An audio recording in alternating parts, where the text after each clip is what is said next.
এই ঘটনাটি মূলত ঘটেছিল 2006 সালে।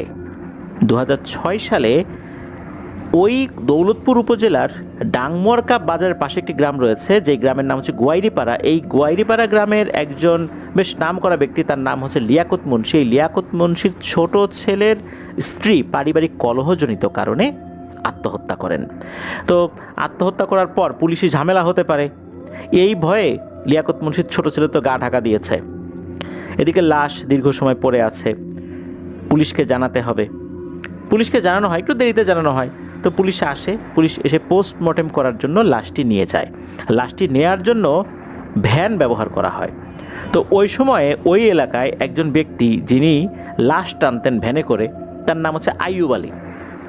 এই আইয়ুব আলী সাধারণত আশেপাশে যে সমস্ত ডেড বডি যেগুলো পোস্টমর্টেম করার প্রয়োজন, তিনি ডাক পেতেন। আর দৌলতপুর থানার যে পুলিশরা আছেন তারা জানতেন যে এই আইয়ুব আলীকে ডাকলে পাওয়া যায়, সে ভ্যানে করে লাশ টানে।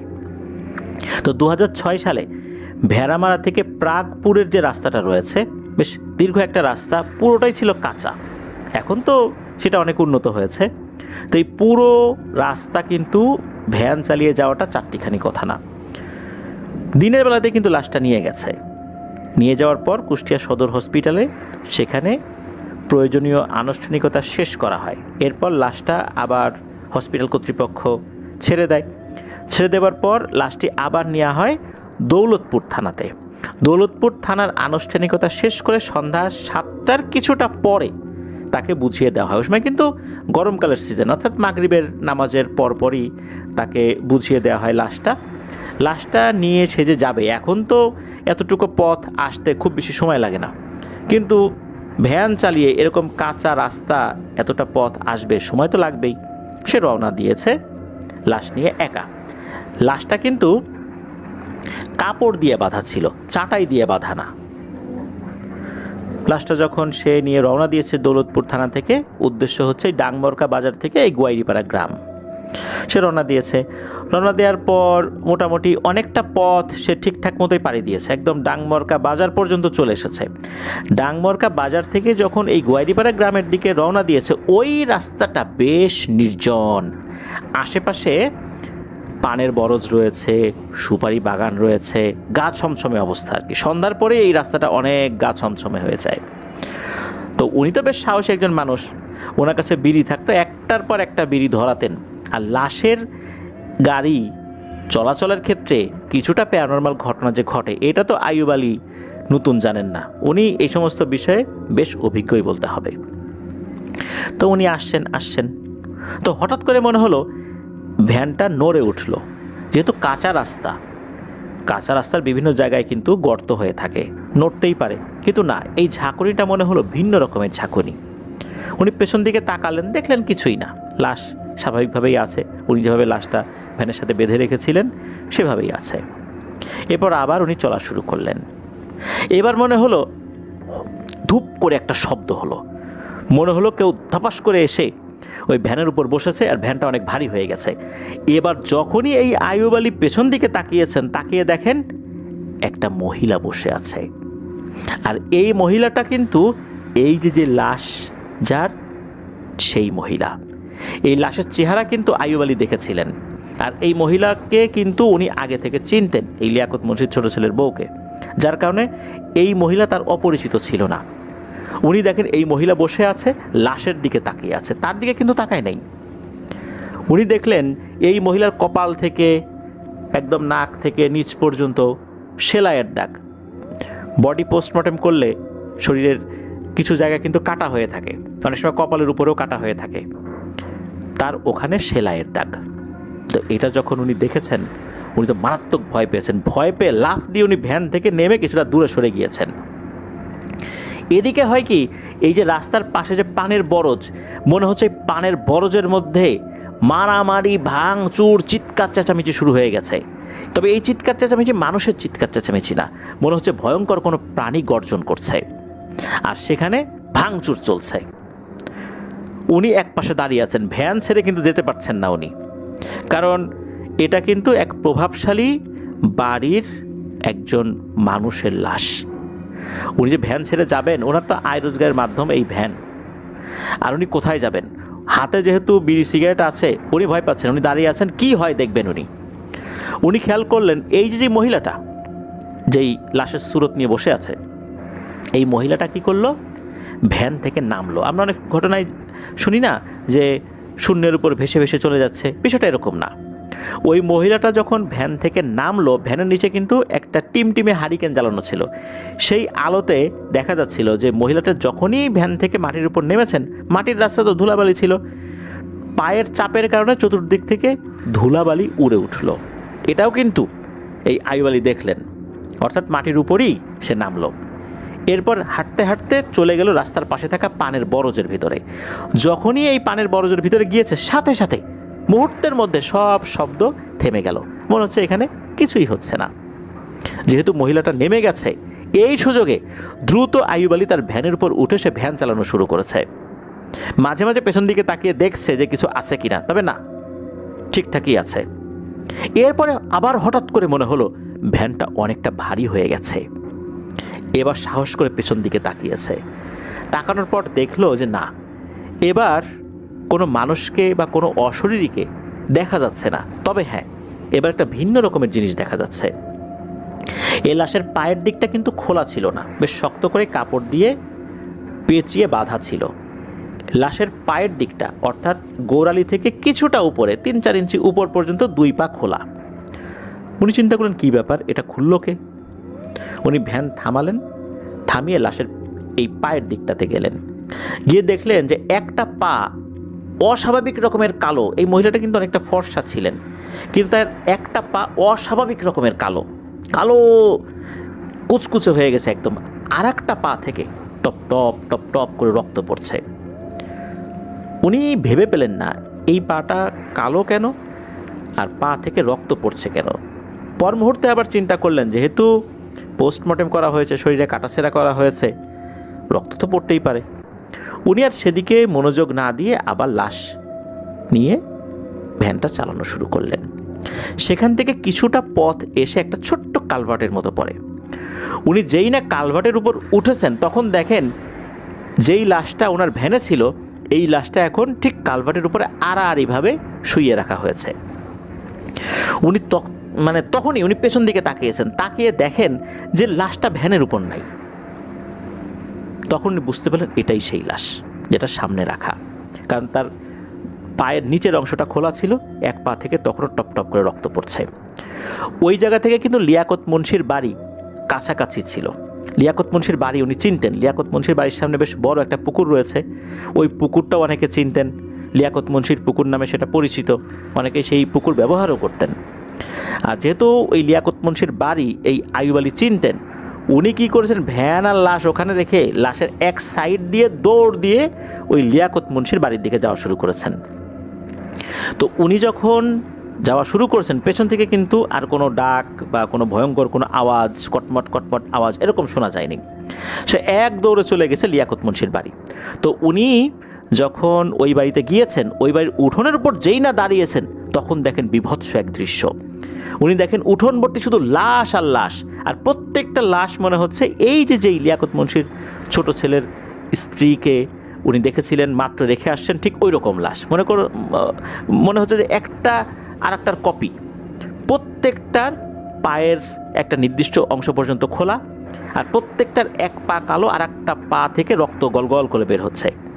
আর ওই রক্তে মনে হচ্ছে পুরো উঠোন ভেসে যাচ্ছে। আর সবচেয়ে আরও ভয়ঙ্কর ব্যাপার সেটা হচ্ছে এই যেই মহিলাটাকে দেখেছিল এই আইয়ুব আলী, যেই লাশটা আর কি, এই লাশটার স্রোত ধরে যে মহিলাটা বসেছিল ভ্যানের উপরে, এই মহিলাটা ওই বাড়ির বারান্দার উপর বসে আছে। এবারে কিন্তু আইয়ুব আলীর দিকে চোখ বড় বড় করে তাকিয়ে আছে। এই দৃশ্য দেখে আইয়ুব আলী তো উল্টো দিকে ঘুরে দিয়েছেন দৌড়। উনি যখন এক দৌড়ে রাস্তায় চলে এসেছেন, তখন উনি বুঝতে পেরেছেন যে উনি যেই বাড়িতে এসেছেন, এইটা তো লিয়াকত মুন্সির বাড়ি না, এটা অন্য লোকের বাড়ি।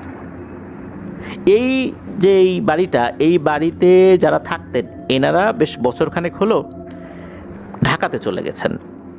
হঠাৎ হঠাৎ আসেন, একদম পরিত্যক্ত এটা বলা যাবে না, তবে লোকজন থাকে না এখানে। উনি চিন্তা করলেন যে উনি যেই বাড়িতে আসছেন, এই বাড়িটা লিয়াকত মুন্সির বাড়ি থেকে প্রায় 2 কিলোমিটারের মতো দূরে, এটা আর একটা গ্রামে। উনি চিন্তা করেন এই অল্প সময়ের মধ্যে আমি এতটা দূরত্ব কিভাবে অতিক্রম করলাম। কি আর করা, উনি আবার ওই লিয়াকত মুন্সির বাড়ির দিকে দৌড়ানো শুরু করেন। যেহেতু গ্রামে উনি ভ্যান চালান, সবার বাড়ি ঘর ওনার চেনা, সব রাস্তাঘাট চেনা, কোন দিক দিয়ে গেলে তাড়াতাড়ি যেতে পারবে এটাও চেনা। তবে উনি কোনো শর্টকাট রাস্তা ধরেন নাই, উনি মেইন রাস্তা দিয়ে দৌড়ানো শুরু করেছেন। দৌড়াতে দৌড়াতে অল্প সময়ের মধ্যে উনি লিয়াকত মুন্সির বাড়িতে পৌঁছে যান। তখনও ওই বাড়ির অনেকেই জেগেছিলেন। ওদিকে তখন প্রায় ভোর হয়ে যাওয়ার উপক্রম হয়েছে, কেননা অনেকটা পথ তো ভ্যান নিয়ে আস্তে আস্তে পাড়ি দিতে হয়েছে, অনেকটা পথ, প্রায় 15 কিলোমিটারের মতো পথ তাকে আসতে হয়েছে। এটা তো দীর্ঘ সময়ের ব্যাপার। এদিকে আবার এই যে 2 কিলোমিটার দৌড়াদৌড়ি করছেন, এখানেও সময় চলে গিয়েছে। এই কারণে প্রায় ভোর হয়ে গেছে, ফজরের আজানও দিয়ে দিয়েছে। লিয়াকত মুন্সি যখন এই আইয়ুব আলীকে দেখেন, বলছে কি আইয়ুব আলী, লাশ কোথায়? তখন আইয়ুব আলী সব কথা খুলে বলেন এই ঘটনা। তখন লিয়াকত মুন্সি কী করেছেন, উনি আরও কয়েকজনকে ডাক দিয়েছেন যে তোমরা যাও, আইয়ুব আলীর সাথে যাও, লাশ আর ভ্যানটা নিয়ে আসো। তো তারা যখন কিছুটা পথ এগিয়েছেন ততক্ষণে কিন্তু সকাল হয়ে গেছে। তখন ওনারা দেখেন 2 জন লোক ভ্যানে করে ওই লাশ নিয়ে এগিয়ে আসছে। ওই যে ভ্যানটা, এই ভ্যানটা কিন্তু এই আইয়ুব আলীরই। তখন ওই 2 জন লোককে ওনারাও চিনতে পান, ওনারা ওই গ্রামেরই লোক। তো ওনারা জানান যে ওনারা ফজরের নামাজ পড়ার জন্য 2 জন যাচ্ছিলেন। যখন কালভার্টটা পার হবেন ওনারা, তখন দেখেন এক ভয়ঙ্কর দৃশ্য, একটা লাশ ওই কালভার্টের উপর আড়াআড়ি রাখা, দূরে একটা ভ্যানটা খালি পড়ে আছে। এই 2 জন মনে করেছেন কি যে ওনারা ভূতের খপ্পরে পড়েছেন, কারণ এরকম লাশ আড়াআড়ি করে রাস্তার উপর শুয়ে থাকার ঘটনা তো হরহামেশাই ঘটে।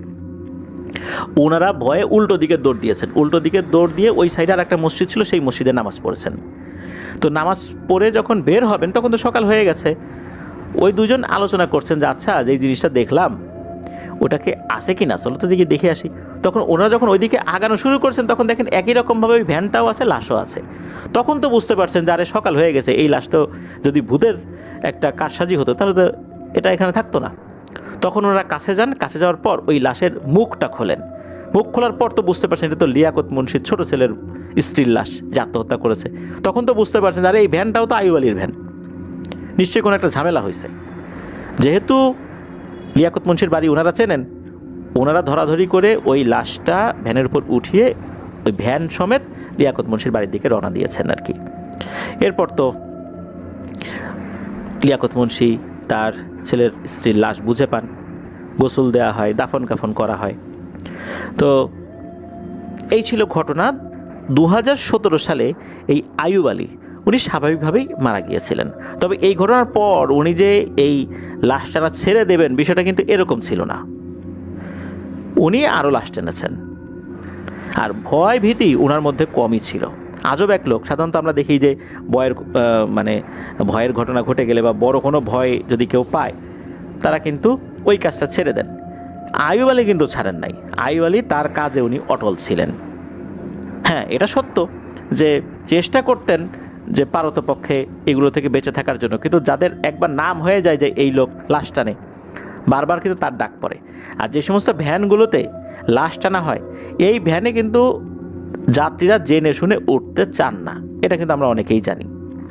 তো এটাই ছিল ঘটনা। ধন্যবাদ জানাচ্ছি রবি ভাইকে, আর রাজু আহমেদ ভাইকেও ধন্যবাদ জানাচ্ছি এমন একটি ঘটনা আমাদের সাথে শেয়ার করার জন্য। এখন যে ঘটনাটি শেয়ার করবে, এই ঘটনাটি আমরা পেয়েছি জিল্লুর রহমান ভাইয়ের কাছ থেকে। তো চলুন ঘটনায় চলে যাই। জামালপুর জেলার নান্দিনা এক কৃষক পরিবার। সেই কৃষকের ছিল 3 ছেলে। ঘটনার সময়কাল 1981 সাল। ওই সময় সেই কৃষকের 20 বিঘা সম্পদ ছিল। গ্রামের মোটামুটি অবস্থাশালী কৃষক উনি। বড় 2 ছেলে বিয়ে করে সংসার করছে। ছোট ছেলের নাম ফরিদ।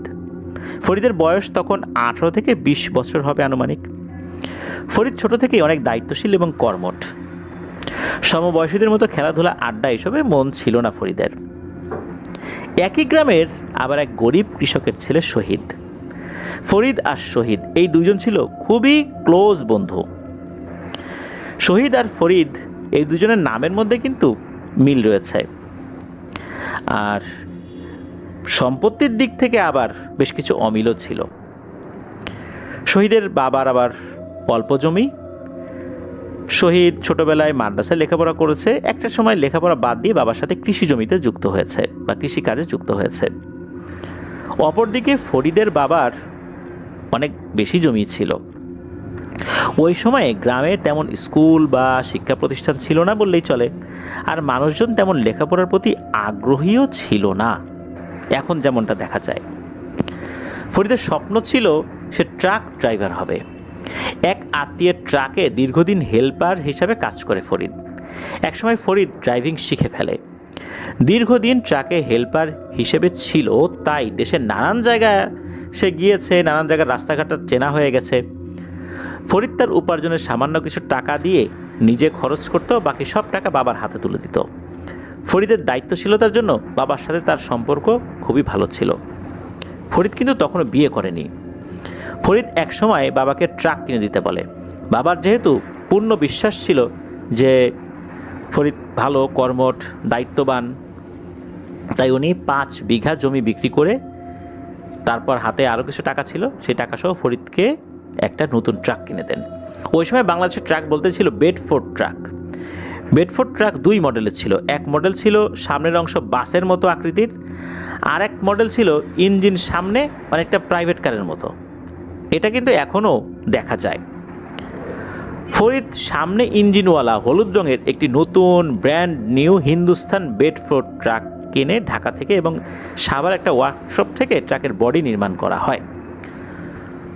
তখন ট্রাকের বডি কাঠ দিয়ে তৈরি করা হতো, এখনকার মতো কিন্তু লোহার বডি ছিল না ওই সময়। ট্রাকে ড্রাইভার বসার কেবিনের উপরেও কাঠ দিয়ে ডিজাইন করা হতো। বডি নির্মাণ করে রং করে নতুন ট্রাক নিয়ে বাড়িতে ফেরে ফরিদ। চকচকে রঙিন নতুন ট্রাক দেখতে গ্রামের অনেক মানুষ ভিড় করে। ফরিদের বাবা ওই সময় 3 মণ জিলাপি কিনে শুক্রবারে মিলাদ মাহফিলের আয়োজন করে। শুরু হয় ফরিদের নতুন কর্মজীবন। ফরিদের ট্রাকে হেল্পার হিসাবে রাখা হয় ফরিদের বন্ধু শহীদকে। ট্রাকে তখন ধান, গম, পাট সহ নানান পণ্যের ট্রিপ হতো দেশের আনাচে কানাচে। ফরিদ 1 দিন বা 2 দিন বা 1 সপ্তাহ ধরেও বাড়ির বাইরে থাকতো, এরপরে বাড়িতে ফেরত আসতো। 2 বন্ধু একসাথে কাজে যেত, তাই 2 পরিবারের মধ্যে তেমন কোনো টেনশন হতো না। আল্লাহর রহমতে 2 পরিবারের আয় উন্নতি বাড়তে থাকে আলহামদুলিল্লাহ। ট্রাক কেনা 4 বছরের মধ্যে ফরিদের বাবা নতুন করে 5 বিঘা জমি কিনে ফেলে। ফরিদের বাবার কৃষিকাজের চেয়ে কয়েক গুণ বেশি উপার্জন হতো ট্রাক দিয়ে। ফরিদের কোনো বাজে অভ্যাস ছিল না। গাড়ি এবং ড্রাইভার দুটোই নিজেদের থাকায় উপার্জন খুব ভালো হচ্ছে। এদিকে শহীদের পরিবারও খুব ভালো দিন পার করছে আল্লাহর রহমতে। 5 বছর পরের কথা, ফরিদ ও শহীদ পাটের ট্রিপ নিয়ে গিয়েছে নারায়ণগঞ্জের এক জুট মিলে। ওই দিন খুব বৃষ্টি হচ্ছিল। পাট নামিয়ে খালি ট্রাক নিয়ে রাতে ফিরছেন ঢাকার দিকে। রাত আনুমানিক 8টা বা 8:30 হবে। বৃষ্টি থেমে গেছে। বিস্তীর্ণ মাঠের মধ্য দিয়ে পাকা রাস্তা দিয়ে ট্রাক চলছে। বৃষ্টি থেমেছে, রাস্তার উপর দিয়ে এক পাশের পানি অন্য পাশে যাচ্ছে। তবে বন্যার মতো রাস্তা একেবারে ডুবে যায়নি। পানি থাকার পরও রাস্তা স্পষ্টই দেখা যাচ্ছে। সামনে রাস্তায় একটা ছোট ব্রিজ, ছোট খাল বা নদীর উপর যেরকম ব্রিজ থাকে না, ওই রকম ব্রিজ আর কি। ব্রিজটা 20 ফিটের মতো লম্বা হবে। ট্রাক ব্রিজের উপর ওঠার পর ফরিদ বাইরে ডান পাশে খেয়াল করে ব্রিজের সাথে খালের উপর 2-3টি ছিপ জাল। একটা জাল একদম পানির কাছাকাছি রাখা, জালে একটা বড় মাছ লাফালাফি করছে। ব্রিজ বা জালের আশেপাশে কিন্তু কেউ ছিল না। ফরিদ ব্রিজ পার হয়ে ট্রাক দাঁড় করিয়ে শহীদকে নিয়ে নামে। এই পথে তারা অনেকবারই আসা যাওয়া করেছে। এদিকে ডাকাতের ভয় নেই, তাই তার ট্রাক দাঁড় করিয়ে নেমে পড়ে। দুজনে জালের কাছে এসে দেখে একটা বড় মাছ জালে আটকা পড়েছে। জাল কিন্তু পানিতে পাতা অবস্থায় ছিল না। জালটা মাছ দিয়ে লাফ দিয়ে জালে পড়েছে। অনেক সময় রাস্তার পাশে যেরকম জাল থাকে না, ওই রকম টাইপের জাল আর কি। একদম যে ভেতর দিকে পানির ভেতরে জাল ফেলেছে এরকম না। অনেক সময় মাছ কিন্তু লাফালাফি করে, বড় মাছ অনেক সময় লাফ দিয়ে জালে আটকা পড়ে, ওই রকম আর কি। সে জাল থেকে ছুটতেও পারছে না, পানিতে নামতেও পারছে না। মূলত এক পাশ থেকে ওই পানির স্রোতে যখন আর এক পাশে চলে যাচ্ছিল, তখন লাফ দিয়ে হয়তো বা ওই জালের ওই দিকটাতে সে চলে গিয়েছে। এখন সে তো আটকা পড়ে গেছে, ছুটতেও পারছে না, পানিতে নামতেও পারছে না। তো মাছের ওজনের কারণে জাল ঝুলে পড়েছে, মাছ সহ পানিতে ডুবে আছে। মাছটা জাল থেকে বের হয়ে আসার জন্য আপ্রাণ চেষ্টা করছে। কিছুক্ষণ আগে বৃষ্টি থেমেছে, তাই বেশ ঠান্ডা লাগছে ওই সময় তাদের কাছে। শহীদ জাল থেকে মাছটা ধরে নিয়ে আসে ফরিদের কাছে। মাছটা সম্ভবত আয়ের মাছ বা এই টাইপের কোনো বড় মাছ হবে। ফরিদ লক্ষ্য করে দেখে জালে আটকা পড়ে বাঁচার জন্য লাফালাফি করতে করতে মাছটা একেবারে ক্লান্ত হয়ে গেছে, আর শরীরের অনেক স্থানে জালের ঘষা লেগে আহত হয়ে গেছে।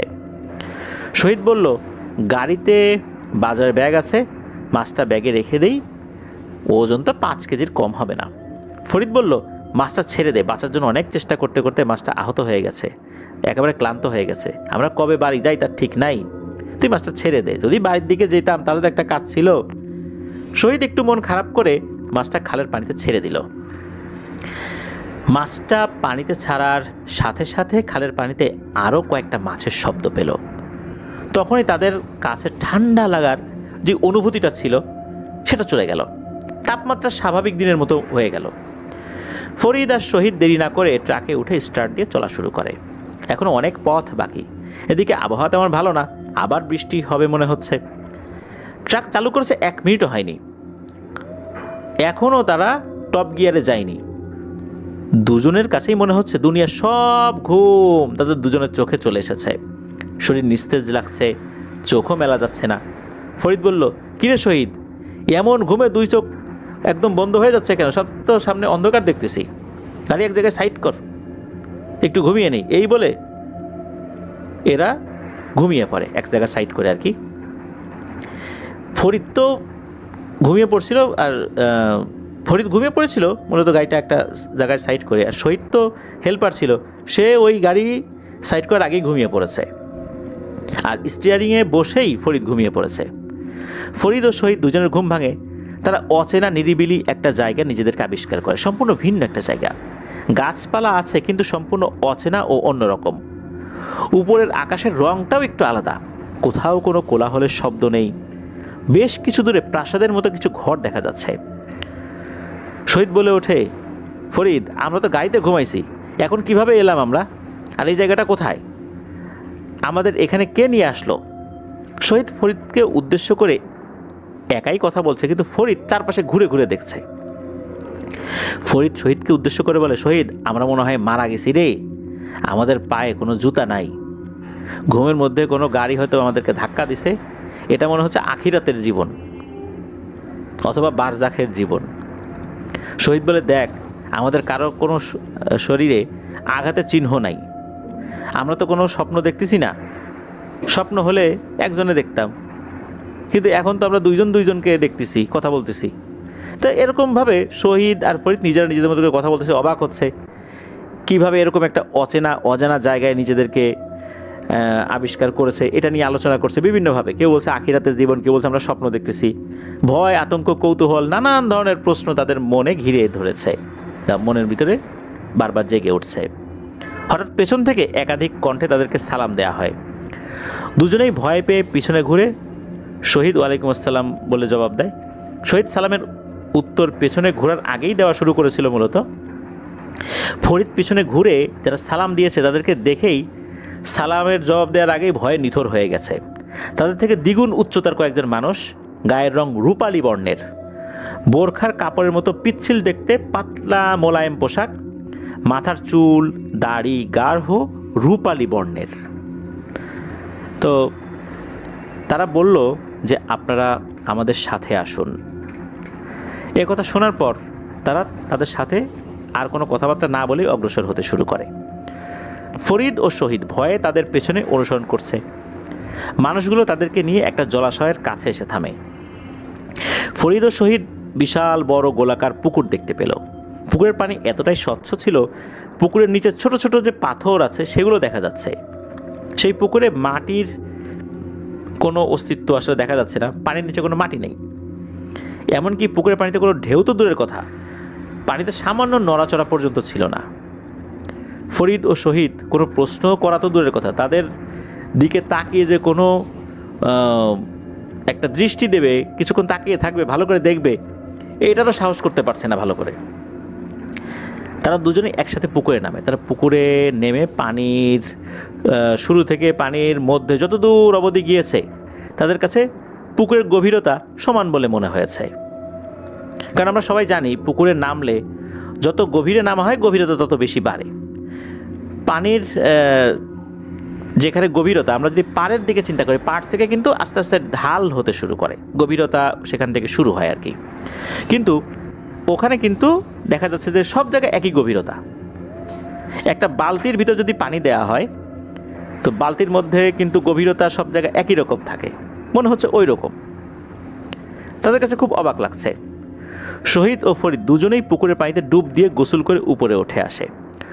ওই লোকগুলো তাদের আবারও বলে, আমাদের সাথে আসুন।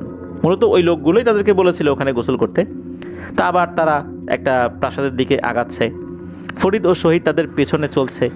হাঁটার সময় ফরিদ ও শহীদ খেয়াল করে দেখে তারা গোসল করেছে, কিন্তু তাদের শরীর ভেজেনি, এমনকি গায়ের পোশাকও শুকনো। গোসল করে শরীর মুছে কাপড় পরার পর শরীর যেমন একটা চনমনে লাগে, তাদের তেমন মনে হচ্ছে, কিন্তু তাদের শরীর কিন্তু ভেজা না, কাপড়ও ভেজা না। তাদের হাঁটার গতি স্বাভাবিক, কিন্তু কেন জানি মনে হচ্ছে রাস্তা খুব দ্রুত ফুরিয়ে যাচ্ছে। দৌড়ে গেলেও ততটা স্পিড হওয়ার কথা না। তো ওই লোকগুলো তাদের একটা লোকালয়ে নিয়ে আসে। এখানে সকল ঘরগুলো একতলা বিশিষ্ট বাড়ির মতো হবে, তবে বেশ উঁচু উঁচু। ঘরগুলো ইটের বদলে কাঁচ বা কাচের মতো কিছু একটা জিনিস দিয়ে তৈরি করা, তবে কাচের মতো স্বচ্ছ না।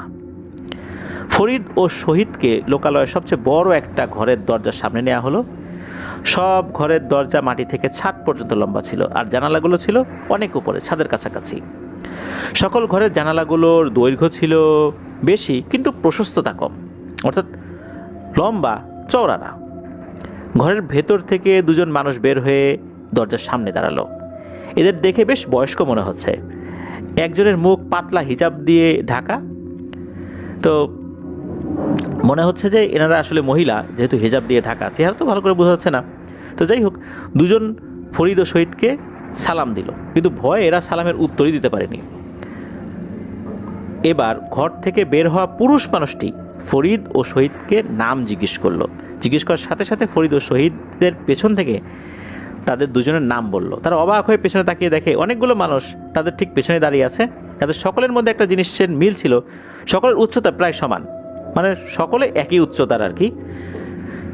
শহীদ ভয়ে হাঁটু করে বসে দুই হাত করজোড় করে ঘর থেকে বের হওয়া বয়স্ক মানুষের কাছে ক্ষমা প্রার্থনা করে। সাথে সাথে ফরিদও ক্ষমা প্রার্থনার জন্য বসে পড়ে। আপনারা কে আমরা জানি না, আমরা বেঁচে আছি কিনা তাও বুঝতে পারছি না, আর বেঁচে থাকলে আমরা কোথায় আছি তাও জানি না, এরকম বলছে, আমাদেরকে ক্ষমা করে দেন।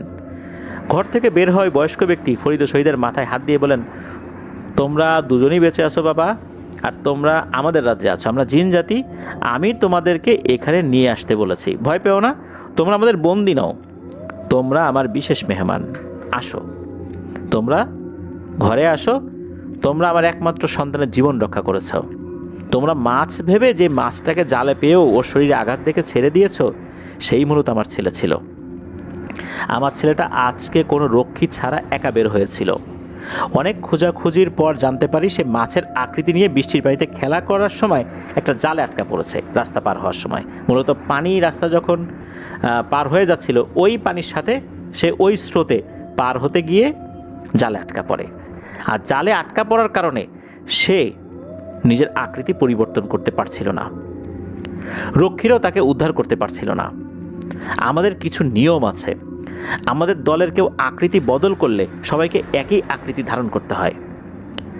ওরা অন্য আকৃতি ধারণ করে ওকে ছোটাতে পারছিল না, তারাও মাছ হয়ে আশেপাশে ঘুরঘুর করছিল। ছেলেটা যেহেতু মাছের আকৃতি ধারণ করেছিল, তাই আমাদের দলের ওখানে থাকা অন্যান্যরা সশরীরে বা অন্য কোনো আকৃতিতে তাকে উদ্ধার করার জন্য যেতে পারেনি, তারাও মাছ হয়ে চেষ্টা করছিল। একসময় তোমাদের গাড়ি থামিয়ে নামতে দেখে ছেলেটার আশা একেবারে ছেড়ে দিয়েছিলাম, মনে করেছি তোমরা মাছ ভেবে নিয়ে যাবে। শহীদকে উদ্দেশ্য করে বয়স্ক জিনটি মুচকি হেসে বলে, তুমি তো মাছ মনে করে গাড়িতে যে ব্যাগ ছিল সেই ব্যাগে ভরে নিতে চেয়েছিল, কিন্তু ফরিদ মাছটাকে মায়া করে ছেড়ে দিয়েছে। আমি সংবাদ শোনা মাত্র এত খুশি হয়েছি এবং কৃতজ্ঞ হয়েছি, তোমাদেরকে আজকেই নিয়ে এসেছি কৃতজ্ঞতা জানাতে। তোমরা কোনোরূপ আপত্তি করে আমাকে নিরাশ করো না, আমি সসম্মান এবং সুস্থ শরীরে ইনশাল্লাহ তোমাদেরকে আগের জায়গায় ফেরত দিয়ে আসবো। আর তোমরা যতক্ষণ আমাদের রাজ্যে থাকবে, আমাদের কয়েকজন তোমার গাড়ি কিন্তু পাহারা দিচ্ছে। বয়স্ক জিন পেছনের জিনদেরকে উদ্দেশ্য করে বলে, মেহমানদের মেহমানখানায় নিয়ে যাও, ওরা ক্লান্ত, ওদেরকে ঘুমাতে দাও। ফরিদ ও শহীদকে একটা বিশাল ঘরে নেওয়া হলো। ঘর বললে ভুল হবে, প্রাসাদের মতো ছিল সেই মেহমানখানা। মেহমানখানায় ফরিদ ও শহীদকে শরবতের অনেকগুলো গ্লাস দেওয়া হলো এবং দেওয়া হলো কয়েক ঝুড়ি ফল। ফরিদ ও শহীদ একটা ফল চিনতে পেরেছে, তা হচ্ছে আঙুর। সেখানে কালো এবং নীল রঙের আঙুর ছিল। কালো রঙের আঙুর তো দেখা যায়, কিন্তু নীল রঙের আঙুর কিন্তু সচরাচর দেখা যায় না। আমরা যে আঙুরটা দেখি, যেই কালো এবং লাল ছাড়া আর একটা আঙুর দেখি, অনেকটা সবুজ টাইপের আর কি, কিন্তু ওরকম সবুজ না, হালকা কচি কলা পাতার রঙের যে আঙুরগুলো দেখি আমরা, যেটা ছোটোবেলা থেকে দেখছি, কিন্তু ওটা ছিল নীল রঙের আঙুর। ফরিদ ও শহীদ কয়েক গ্লাস করে শরবত খেলো। তো এত শরবত খাওয়ার পরও মনে হচ্ছে তাদের পেট খালি। শরবত যেন পেটের কোনো জায়গায় দখল করছে না। তারা বেশ কিছু ফল খেয়ে পাশের একটা বিছানায় শুয়ে পড়ে। একটা ব্যাপারে তারা অবাক হয়, বিছানায় শোবার সাথে সাথে সম্পূর্ণ মনে হচ্ছে চারদিক অন্ধকার হয়ে গেছে এবং তারা দুজনেই ঘুমিয়ে গেছে। একসময় তাদের দুজনের ঘুমই একসাথে ভাঙে। জিনদের কয়েকজন এসে ফরিদ এবং শহীদকে মেহমানখানা থেকে অন্য একটি প্রাসাদে নিয়ে যায়। সেই বয়স্ক জিন ফরিদ এবং শহীদকে সকলের সাথে পরিচয় করিয়ে দেন। বয়স্ক জিন তার ছেলেকে পরিচয় করিয়ে দেন ফরিদ এবং শহীদের সাথে। ফরিদ ও শহীদকে রাজকীয় পরিবেশে খাবার দেওয়া হলো। খাবারের সুগন্ধে ফরিদ ও শহীদের খিদেও বেড়ে গেল। প্রাসাদের ফ্লোরে একটি মখমল জাতীয় চাদরের উপর খাবার দেওয়া হলো। ফরিদ ও শহীদ বসে খাবার খাচ্ছে। ওই বয়স্ক জিন ছাড়া তখন সবাই প্রাসাদ থেকে বাইরে চলে গেল। ফরিদ ও শহীদ তাদের দৈনন্দিন খাবারের চেয়ে অনেক বেশি খাবার খেয়েছে, তবুও তাদের মনে হয়েছে পেট ভরেনি। খাবার শেষে ফরিদ ও শহীদকে আবার ঘরের সামনে বা আবার সবার সামনে নিয়ে যাওয়া হয় আর কি, ওই বয়স্ক জিনটাই নিয়ে যায়। বয়স্ক জিন ফরিদকে জানালেন আগামী সপ্তাহে নাকি ফরিদের বিয়ে ঠিক হয়েছে। জিন সপরিবারে বিয়েতে আসবে। ফরিদ কথাটা তখন আমলে নেয়নি, কারণ তখনও তো ফরিদের বিয়ের ব্যাপারে পরিবারের নিজেদের মধ্যেই তো কথাবার্তা হয়নি। তো যাই হোক, এভাবে উৎসব মুখর পরিবেশে অনেকটা সময় কাটায় ফরিদ ও শহীদ। বয়স্ক জিন ফরিদ ও শহীদকে বুঝিয়ে বলে দেয় এই জিন রাজ্যে ভ্রমণের কথা তারা যেন পরিবার ছাড়া বাইরের লোকেদের সাথে শেয়ার না করে। এতে করে মানুষ তাদের অনেক প্রশ্ন করবে এবং বারবার এসবের বর্ণনা দিতে দিতে তারা বিরক্ত হয়ে যাবে। ফলে ফরিদ ও শহীদকে এসব বিষয়ে চুপ থাকাটাই বাঞ্ছনীয় হবে। পরিবারকেও বলে দিতে হবে তারা যেন এই বিষয় নিয়ে আলোচনা পারতপক্ষে না করে। তো এরপর তারা সবাই মিলেই ফরিদ এবং শহীদকে বিদায় দেয়। ফরিদ ও শহীদকে পালকির মতো কোনো একটা বাহনের উপর বাহন নিয়ে আসে। বাহনের যে ভেতরে, পালকির ভেতরে তো বসা হয়, এরকম একটা জিনিসের ভেতরে উঠতে বলা হয়। ফরিদ ও শহীদ পালকিতে উঠে বসার পর আগের রাতের মতো সব কিছু অন্ধকার হয়ে ওঠে। নিজেদের অজান্তে দুজন ঘুমিয়ে পড়ে। ট্রাকের কেবিনে দরজা এবং গ্লাস বন্ধ করে ঘুমানো অবস্থায় বাইরে থেকে কিছু মানুষের ডাকাডাকিতে ফরিদ ও শহীদের ঘুম ভাঙে। ঘুম ভেঙে উঠে দুজনেই তো অবাক, আমরা এখানে কিভাবে এলাম? আমরা তো জিন রাজ্যে ছিলাম। আবার এটাও তাদের মনে হচ্ছে আমরা তো গাড়িতেই ঘুমিয়েছিলাম, আমরা কি স্বপ্ন দেখছিলাম? ফরিদ ও শহীদ দরজা খুলে বের হয়। গ্রামের কিছু মানুষ তাদের জানায় তারা নাকি 2 দিন ধরে রাস্তায় এখানে ট্রাক দাঁড় করানো দেখতেছে, ভিতরে কোনো লোক দেখতেছে না। একদিন পার হওয়ার পর আজ দুপুরে এসে মানুষ তাদেরকে দেখতে পেয়েছে যে ভিতরে লোক আছে। তারা চিন্তা করছে ট্রাক রেখে হয়তো বা কোথাও গিয়েছে, এই জন্য তারা ডাকাডাকি করছে। ফরিদ ও শহীদ গ্রামবাসীদেরকে বলে আমরা 7 দিন ধরে একটানা গাড়ি চালিয়েছি, তাই একটু ঘুমাইছিলাম আর কি। এরপর তারা দেরি না করে ট্রাক স্টার্ট করে জায়গা ছেড়ে চলে আসে এবং সামনে একটা হাই স্কুলের সামনে দাঁড়িয়ে ওখানে পাশে থাকা একটা চাপকল থেকে পানি বের করে হাত মুখ ধুয়ে নেয়। 2 দিন কি আসলে তারা সত্যি সত্যি ঘুমিয়েছে নাকি আসলে জিন রাজ্যে তারা ছিল, এগুলো নিয়ে তারা নিজেদের মধ্যে পারস্পরিকভাবে কথা বলছে। শহীদ ফরিদকে বলে যদি স্বপ্ন হতো তাহলে আমরা 2 দিন ঘুমিয়ে থাকা তো আসলে অসম্ভব, আমার পেট এখনও ভরা মনে হচ্ছে। ফরিদ ও শহীদ দুজনের কাছে মনে হচ্ছে তাদের পেটে পর্যাপ্ত খাবার আছে। তারা সিদ্ধান্ত নেয় কোনো ট্রিপে না গিয়ে তারা বাড়িতে ফিরে রেস্ট নেবে। ফরিদ ও শহীদ ট্রাক নিয়ে বাড়িতে চলে আসে। দুজনেই বাড়িতে পরিবারের সবার সাথে ঘটনা শেয়ার করে। শহীদের পরিবার প্রথমে বিশ্বাস করেনি, কিন্তু ফরিদের পরিবার বিশ্বাস করে, কারণ ঘটনায় ফরিদ তার বিয়ের ব্যাপারে যখন বলে যে জিন আমাকে জানিয়েছে আগামী সপ্তাহে নাকি আমার বিয়ে হবে, এই কথা শোনা মাত্র ফরিদের বাবা ফরিদের বিয়ের কথা জানান। তারা বিয়ের দিন তারিখও নাকি ঠিক করে ফেলেছেন এবং ফরিদের বলা ঘটনা সত্য বলে প্রমাণিত হয়। এই জন্যই ফরিদের পরিবার বিশ্বাস করেছিল। তখন তো মোবাইল ফোন ছিল না যে তারা ফরিদকে ফোন করে জানিয়ে দেবে। ফরিদকে নিয়ে ফরিদের বাবা চলে যান শহীদের বাড়ি। শহীদের বাড়ি যাওয়ার পর ফরিদের বাবা শহীদের বাবা মা সবার সাথে কথা বলেন এবং এই ঘটনা প্রকাশ করতে নিষেধ করেন। তারা দেখা যাচ্ছে যে অবিশ্বাস করে সবার কাছে প্রকাশ করে দিয়েছে। ফরিদের বাবা কিন্তু বুঝতে পেরেছিলেন যে এটা আসলে জিন ঘটিতই সমস্যা আর এরকম যদি করা হয় বা এরকম যদি বেশি করে মানুষজন জেনে ফেলে, তারা মনক্ষুণ্ণ হয়ে কোনো একটা সমস্যা করতে পারে।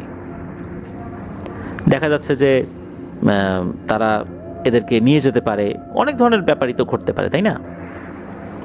তো যাই হোক, ফরিদের বাবা তো বিভিন্ন ধরনের ঘটনা শুনেছেন যে পরীরা ছেলেদেরকে তাদের রাজ্যে নিয়ে যায়, পরে মানসিক ভারসাম্যহীন করে দেয়, এরকম একটা ভয় তো ছিল, যার কারণে তাদের একটা ভয় ছিল, বিশেষ করে ফরিদের বাবার। এই জন্য উনি সতর্ক করে দিয়েছেন খুব ভালো করে।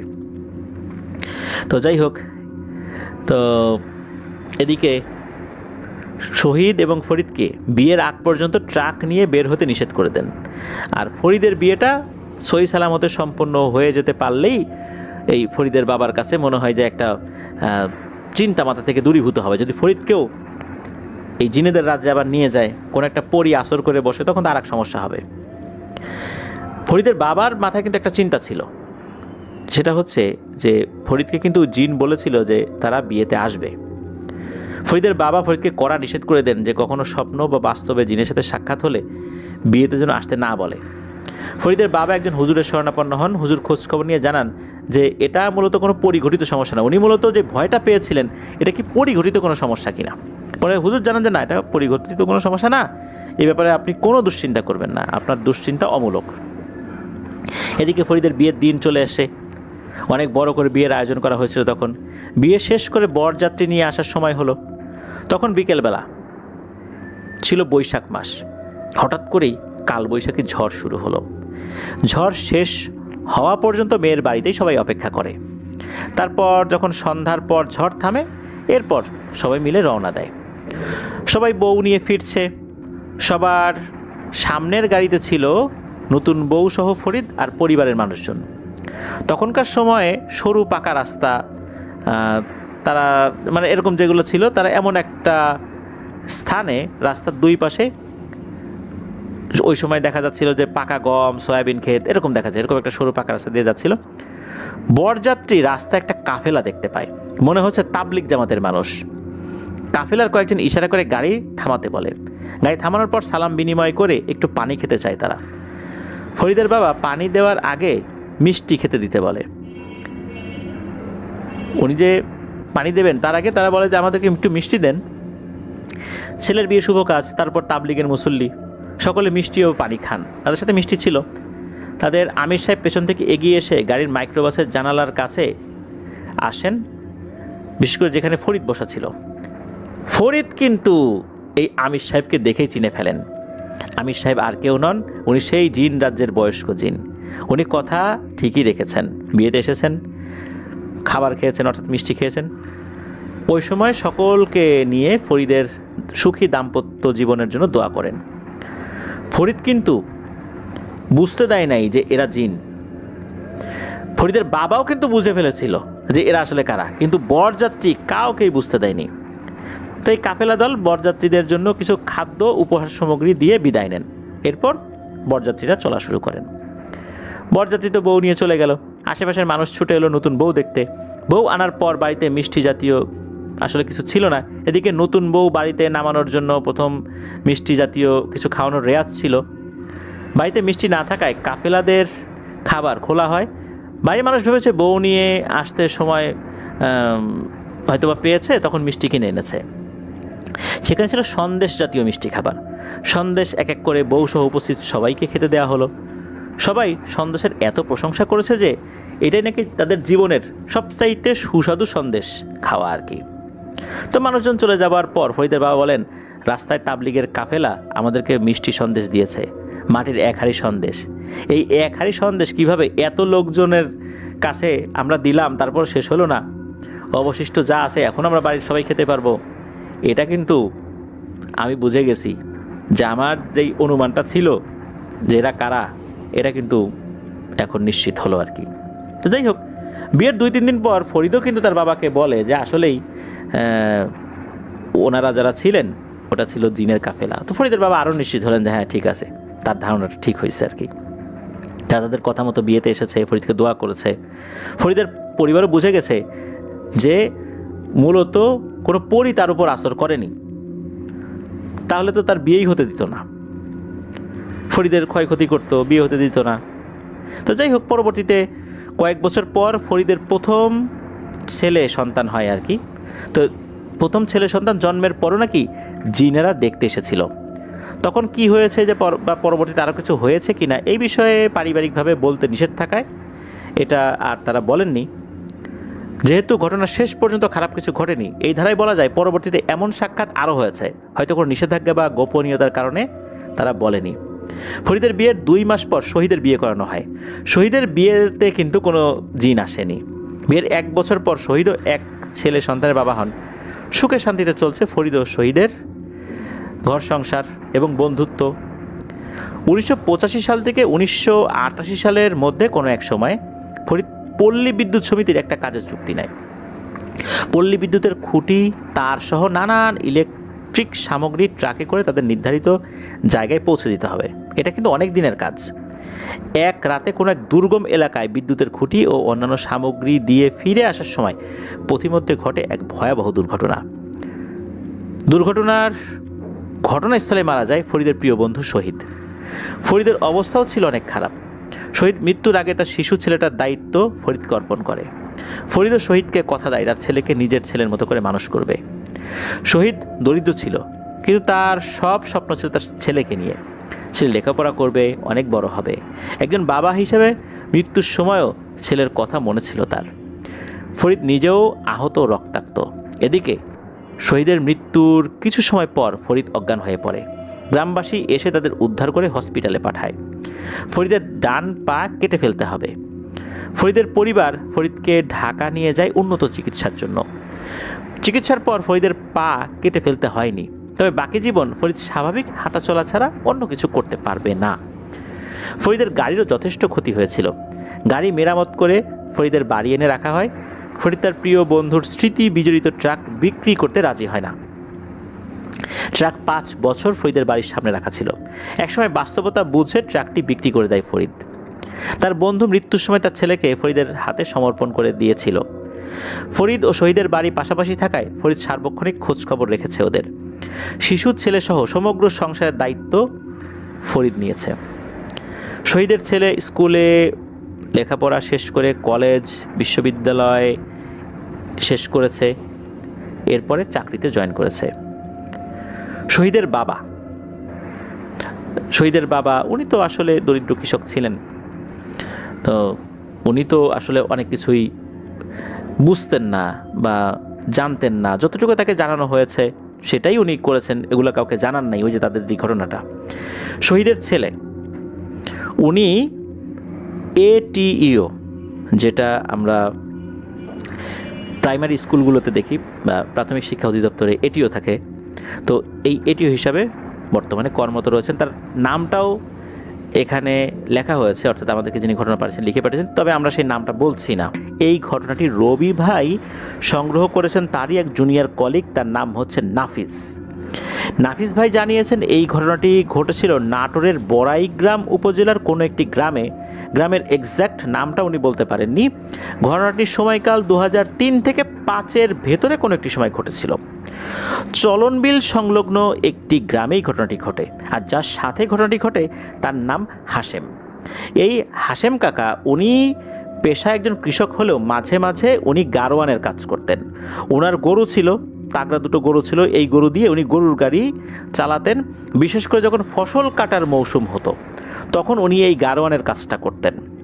চলনবিলে দেখা যাচ্ছে যে বিস্তীর্ণ জায়গা জুড়ে, যেই জায়গাগুলো আসলে শুকিয়ে যায়, ওখানে তো ফসলের চাষ করা হয়।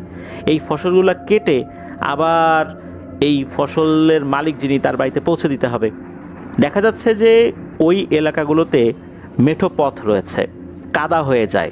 সেখানে কিন্তু এই পিকআপ, নসিমন, করিমন, ভটভটি, যে সমস্ত লোকাল যে পরিবহনগুলো আছে সেগুলোও কিন্তু চালানো কঠিন হয়ে যায়। কাদা হলে এগুলোর চাকাও কিন্তু আটকে যায়।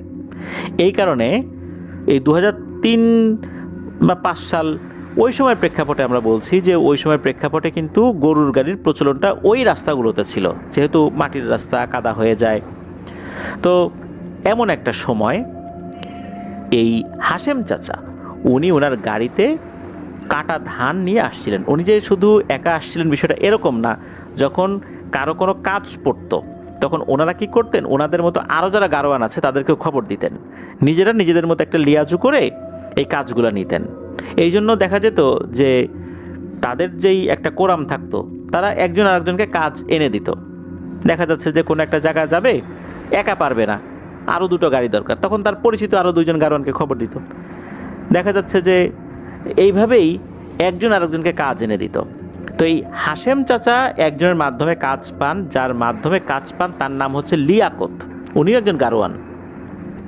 তো এরকম 4-5টা গাড়িতে ওনারা ধান নিয়ে আসছেন। তো ওনারা যেই পথ দিয়ে আসছিলেন ওই পথের একটা জায়গায় 5-6 হাত কাটা ছিল। এই কাটাটা থাকার কারণ হচ্ছে এক পাশের পানি সেচ কাজ করার জন্য আর এক পাশে নিয়ে যাওয়া। যেহেতু মাটির রাস্তা, এই রাস্তাটা কাটা হয়েছিল, হাঁটু পানিও ছিল না, হাঁটুরও নিচে ছিল পানি, এমন পানি আর কি ছিল আর কি সেখানে, যাতে ওই দিক দিয়ে গরুর গাড়ি যাওয়ার সময় গাড়ি দেবে না যায়, বেশি গভীর হলে তো দেবে যাবে, এই জন্য ওভাবেই রাস্তা ওখানকার লোকজন কেটে রেখেছিলেন। তো একদম পেছনের গাড়িটা ছিল হচ্ছে এই হাশেম চাচার। তো উনি গাড়ি নিয়ে আসছেন স্বাভাবিকভাবে, ওনার সামনে যে 3-4টা গাড়ি আছে তারা কিন্তু অনায়াসেই ওই কাঁটাটা পার হয়ে যায়। পার হয়ে গিয়েছে, সমস্যা হয়ে গিয়েছে এই হাশেম চাচার। হাশেম চাচা গরুর গাড়ি নিয়ে যখন ওই অংশটার মধ্যে নেমেছেন, তখন তার গরু ওখানে দাঁড়িয়ে যায়, তারা আর আগায় না।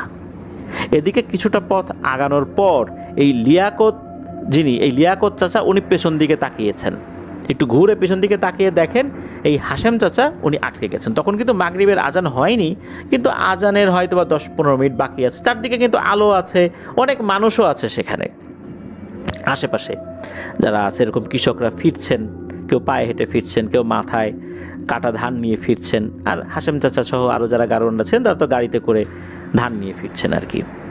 এদিকে এই লিয়াকত চাচা বলছেন, আরে হাশেম, কিরে কী হলো রে, আসবো?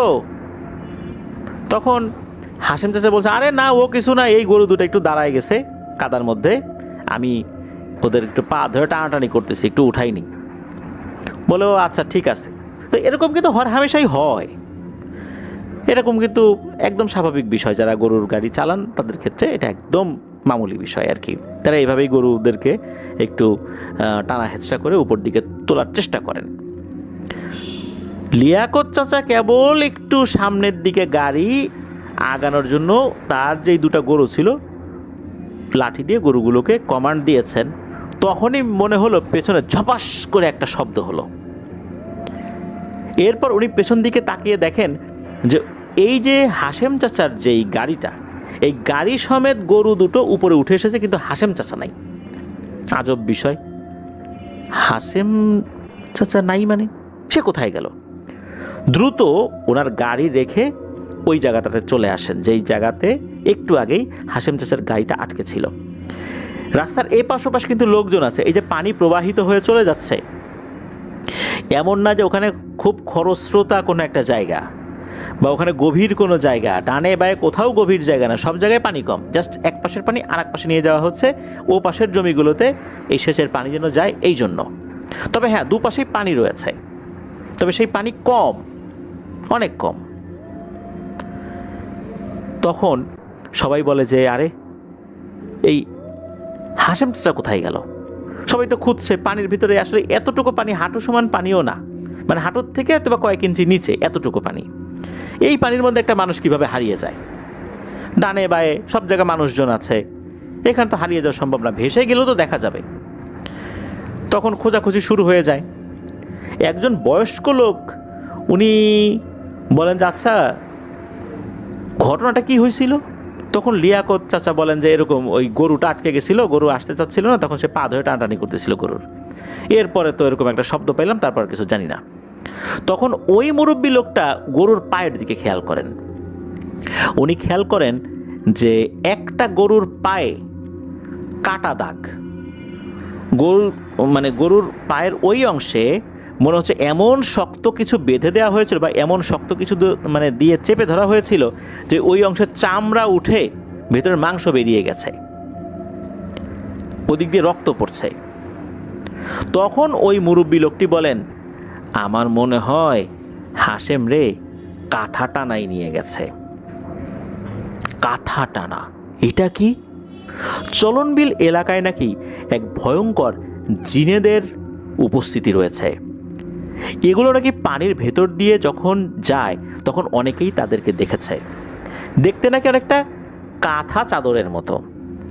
কোনো একটা চাদর বা কাঁথা পানির ভেতর দিয়ে যদি চলতে থাকে কেমন দেখা যায়, বা পানির উপর দিয়ে যদি ভেসে যেতে থাকে কেমন দেখা যায়। এই জিনিসগুলো পানির কয়েক ইঞ্চি নিচ দিয়ে নাকি এক জায়গা থেকে আরেক জায়গা চলে যায়। এদের আকৃতি অনেকটা কাঁথার মতো। অনেকে শাপলা পাতা মাছ আমরা যারা দেখেছি এরকম অনেকটা। এরা তাদের বডিটাকে কাঁথার মতো ছড়িয়ে দিয়ে রাখে। এদের নাকি চোখ, মুখ, নাক, কান, হাত পা কিছু বোঝা যায় না, জাস্ট একটা কাঁথার মতো। এরা কি করে, কোনো মানুষ বা প্রাণীকে জড়িয়ে ধরে। কাঁথা যেমন আমরা শরীরে জড়িয়ে ধরি না, তো এরা কি করে, শরীরের উপরে এরা পেঁচিয়ে ধরে ওই জিনিসটাকে নড়াচড়া করতে দেয় না, তখন ওই জিনিসটাকে পানির নিচে নিয়ে চলে যায়। তো এই কাঁথা টানায় ধরেছে এরকম একটা অনুমান করেন, কারণ আশেপাশে এই চলনবিলের আশেপাশে বিস্তীর্ণ জায়গা জুড়ে এই কাঁথা টানা জিনের নাকি উপদ্রব রয়েছে। অনেকেই এই কাঁথা টানা জিনের খপ্পরে পড়েছেন, কেউ কেউ বেঁচে ফিরেছেন, কেউ কেউ চিরতরে হারিয়ে গেছে। অনেকেই দেখেছেন এই কাঁথা টানা শরীরটাকে পেঁচিয়ে পানির নিচে নিয়ে চলে গেছে, আর তাকে আর খুঁজে পাওয়া যায়নি। এরকম ঘটনা কিন্তু অনেক ঘটেছে। তখন ওই মুরব্বী বলেন, একে তো কাঁথা টানা ধরেছে, এর হাত থেকে তো বাঁচানো খুবই মুশকিল, দ্রুত কোনো হুজুরকে ডাকো। এখন এই সমস্ত বিষয় অর্থাৎ পানির জিনের সাথে যোগাযোগ করতে পারে এমন লোক কিন্তু পাওয়া খুব মুশকিল হয়। তখন বগুড়ায় একজনের সন্ধান পাওয়া যায়। বগুড়ায় গিয়ে খবর দেওয়া হয় সেই হুজুরকে। রাতের বেলায় যাওয়া হয়েছে। তখন হুজুর বলেন যে এখন রাতের বেলা গিয়ে ওখানে কোনো কাজ করা যাবে না, সকালবেলা যেতে হবে। তখন হুজুর বলেন যে সকালবেলা আমি ওখানে যাব। এদিকে ওই সন্ধ্যার সময় বা সারা রাত ধরে আশেপাশে অনেক মানুষের উপস্থিতি কিন্তু হয়েছিল। এই যে হাশেম চাচার পরিবারের লোকজনও সেখানে এসেছে, কান্নাকাটি করছে। স্থানীয় বেশ কিছু কবিরাজও এসেছে, তারা ঢাক ঢোল পিটিয়ে তাদের যে রিচুয়াল সেটা করার চেষ্টা করছে, কিন্তু কোনো লাভ হচ্ছে না।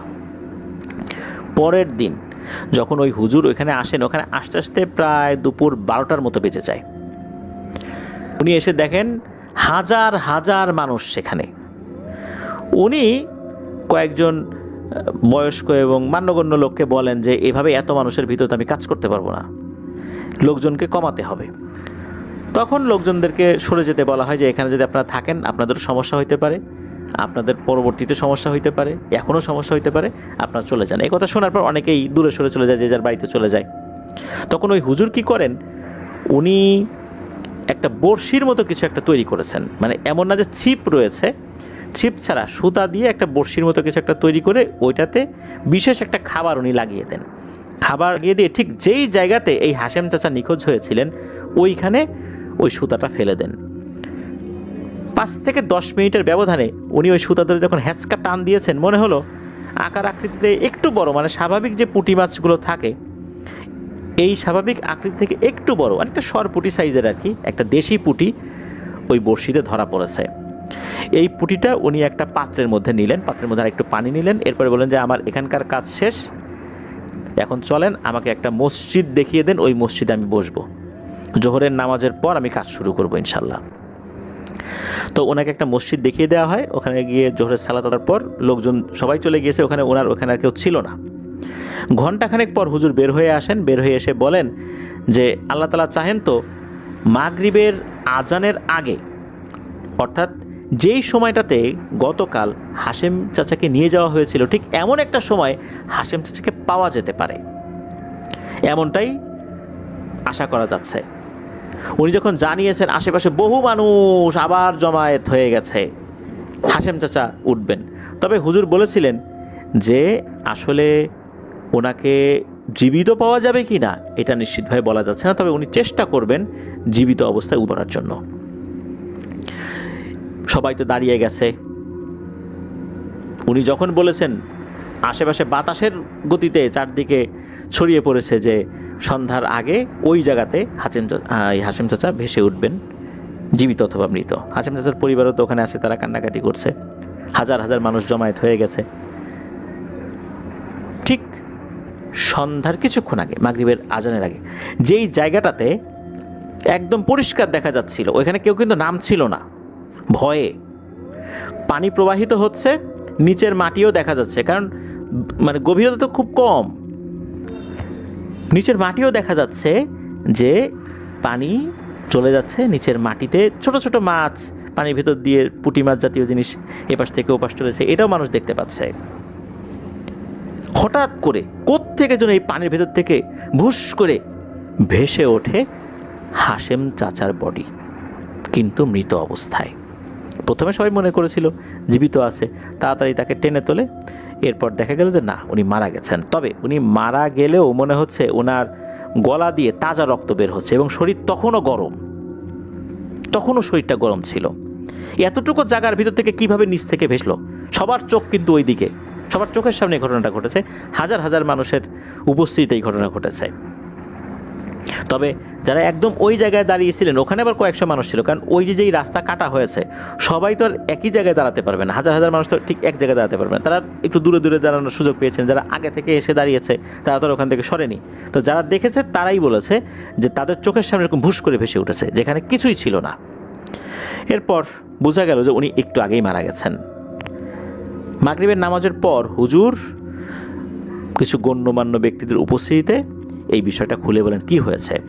হুজুর জানান যে এই চলন বিলের আশেপাশে এবং চলন বিলে অসংখ্য পানির জিনেদের আস্তানা আছে, অসংখ্য জিনেদের গোত্র রয়েছে। এর মধ্যে একটা গোত্র হচ্ছে এই কাঁথা টানা, যাদের বডিটা দেখতে অনেকটা কাঁথার মতো হয়। এরা কখনো আসলে ডাঙাতে আসে না, আর কখনো আসলেও মানুষের সামনে নাকি এমনভাবে দাঁড়ায় মনে হচ্ছে সামনে একটা দেয়াল। কোনো একটা বাদুর যদি হাত পা ছড়িয়ে দাঁড়ায়, একটা দেয়ালের আকৃতি ধারণ করা অনেকটা ওই রকম। মানে এদের চোখ মুখ বোঝা যায় না, জাস্ট একটা কাঁথার মতো, একটা কাপড়ের মতো। এরা পানির ভিতর দিয়ে এভাবেই ভেসে চলে। উনি যখন এসেছেন, উনি এসে বিশেষ রূপ করা একটা খাবার নিচে নামিয়ে দেন। আর ওখানে যেই পুঁটি মাছটা ধরা পড়ে, ওটা মূলত পুঁটি মাছ না, এটা কাঁথা টানা গোত্রের জিনেদেরই একজন। তাকে ধরে ফেলেছে। তাকে ধরার পর নাকি তাকে জিজ্ঞেস করেছে যে হাশেমকে কেন নিয়েছে।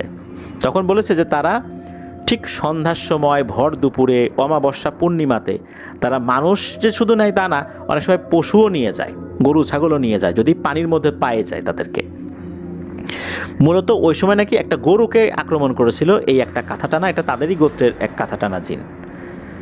যখন এই হাশেম চাচা ওই পা ধরে টানা হেঁচড়া করছে, তখন নাকি ওই জিনটা গরুকে ছেড়ে দিয়ে হাশেম চাচাকে ধরেছে, আর হাশেম চাচাকে এক হ্যাঁচকা টানে মুড়িয়ে পানির নিচে নিয়ে চলে গিয়েছে সবার সামনেই, কিন্তু কেউ বুঝতে পারেনি, আর ওখানে তার অস্তিত্বও পাওয়া যায়নি।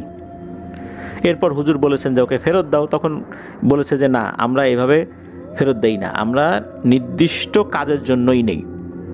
এই কাজ হয়ে গেলে লাশ এটা আমরা খেয়ে ফেলি, না হলে একদম ওই নিচেই থেকে যায়, এই বডি আর কখনোই পাওয়া যায় না। হুজুর বলেছেন যে ও তো কোনো অপরাধ করেনি, কেন নিলা? তখন ওই কাঁথা টানা ছিল অপরাধ লাগে না, ওরা এমনিতেই নেয়, এটা ওদের প্রয়োজনেই নেয়, অপরাধ করলেও নেয়, না করলেও নেয়, এটা ওদের নিয়ম। ও পানির অনেক গভীরে আছে এখন, এই গভীরতায় মানুষ যেতে পারে না, ঠিক কোথায় আছে এটাও বলেনি। তখন হুজুর বলেছিল যে কোনো মূল্যে হোক তাকে ফেরত দিতে হবে। তখন ওই জিন বলেছিল জীবিত আমরা দিতে পারি না, জীবিত আমাদের দেওয়ার নিয়মও নাই, পেলে মৃত পেতে পারেন, তবুও আমি বলবো জীবিত দেওয়ার কথা, আমাকে ছেড়ে দেন। এরপর মূলত ওই পুঁটি মাছটাকে নাকি হুজুর ছেড়ে দিয়েছে, যেটা অবশ্য কেউ বুঝতে পারেনি। তারপর ওই জিনটা নাকি তাদের সাথে আলোচনা করেছে, পরবর্তীতে ওই জিনটাই আবার এসে তাকে জানায়, অন্যভাবে এসে আর কি জানিয়েছে যে তাকে ফেরত দেওয়া হবে, তবে মৃত অবস্থায় দেওয়ার সম্ভাবনাই বেশি। সে এখনও জীবিত আছে, জীবিত অবস্থায় দেওয়ার সম্ভাবনা কম, আর সেটা ঠিক সন্ধ্যার আগ মুহূর্তে, যেই সময়টাতে তাকে একদিন আগে নিয়ে যাওয়া হয়েছিল। এরপরই হুজুর বলেন এই ঘটনা। তারপর তো লোকজন চলে এসেছে এবং তাকে মৃত অবস্থায় দিয়ে যায়। এই যে কাঁথা টানা জিন, এই জিনের উপদ্রব নাকি অনেক জায়গায় রয়েছে। প্রিয় লিসেনার্স, আমি এই ফার্স্ট টাইম এই কাঁথা টানা জিনের ঘটনা পেলাম।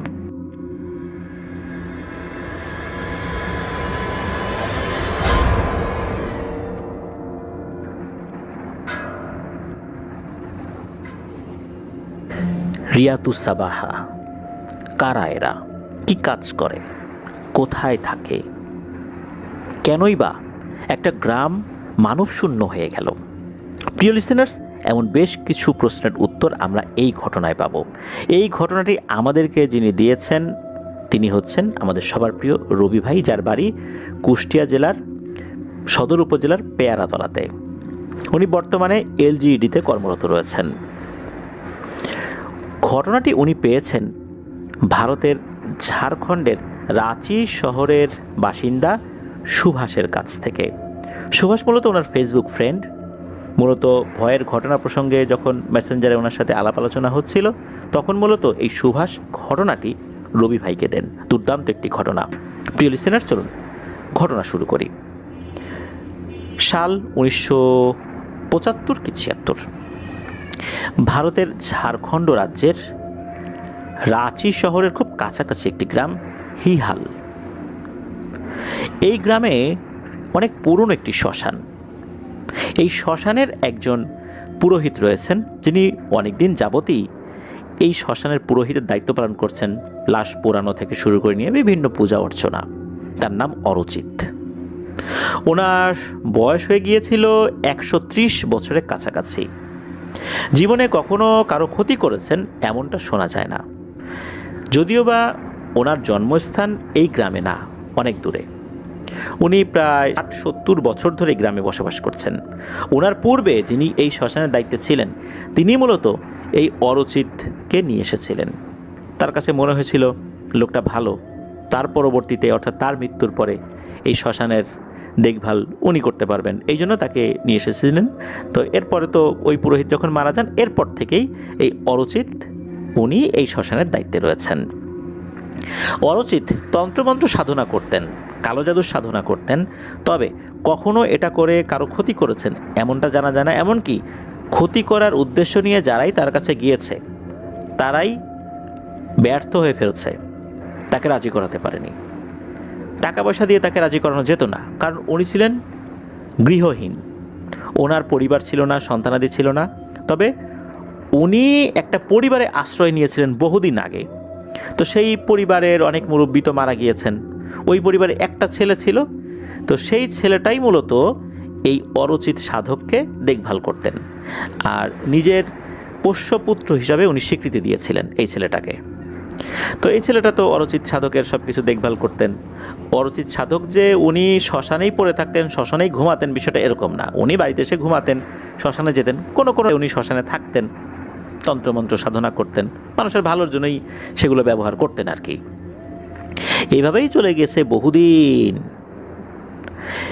একটা সময় হয় কি, স্বাভাবিক নিয়মেই যখন এই অরচিত সাধক উনি মারা যান বার্ধক্যজনিত কারণে, এরপর তো আর একজন পুরোহিতকে তো এই শ্মশান সংলগ্ন মন্দিরের দায়িত্ব নিতে হবে। তার একজন পুরোহিতকে নির্বাচিত করে গ্রামের লোকজন। তো ওই হিহাল গ্রামে কিন্তু জনবসতি কম ছিল। এমনিতেও কিন্তু ঝাড়খণ্ড রাজ্যে লোকবসতি তুলনামূলক অন্যান্য রাজ্য থেকে অনেক কম, সেখানে মুসলিমের সংখ্যাও কম।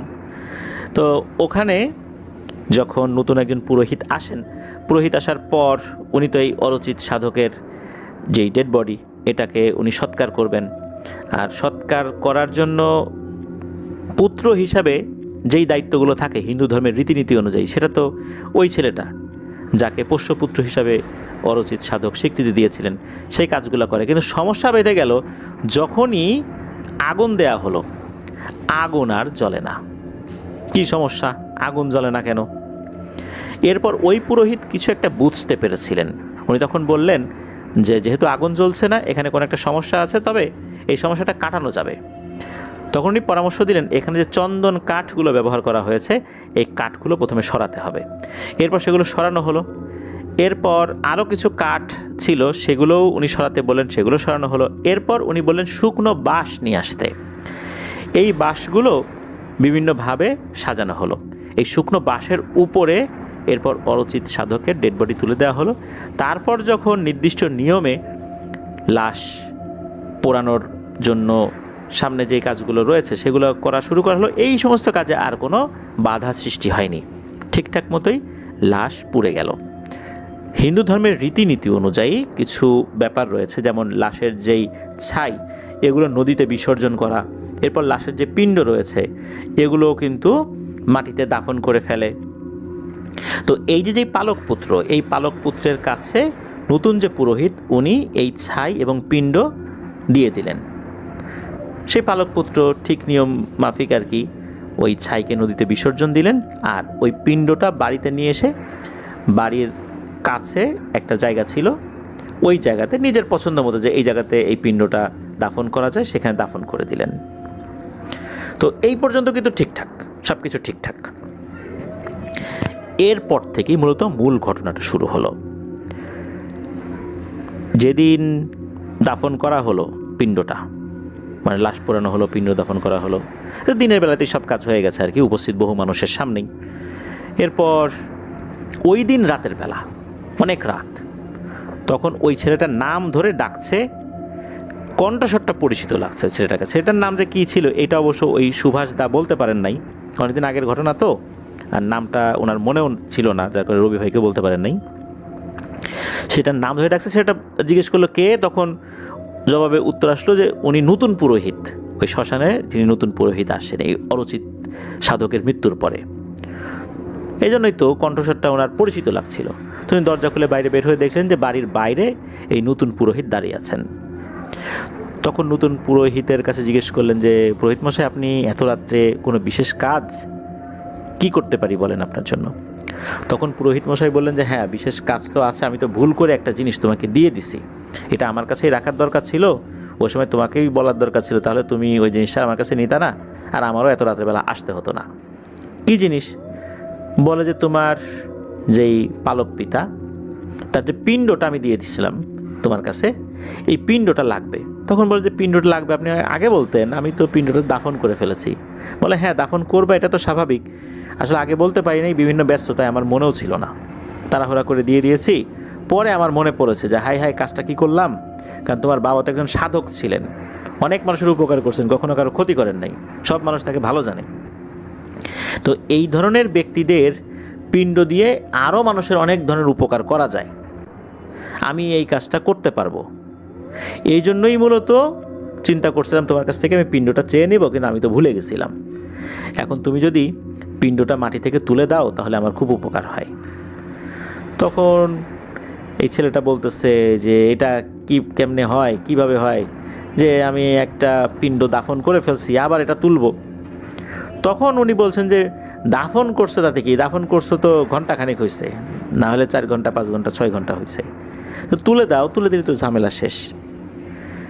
তাহলে আপনি ভেতরে আসেন, আমরা একসাথে কাজটা করি। বলে না না, আমি বাইরেই দাঁড়াইছি, তুমি তুলে নিয়ে আসো। তো পুরোহিত মশাইকে বিশ্বাস করে এই পিণ্ডটা আবার মাটি খুঁড়ে বের করে নিয়ে আসেন।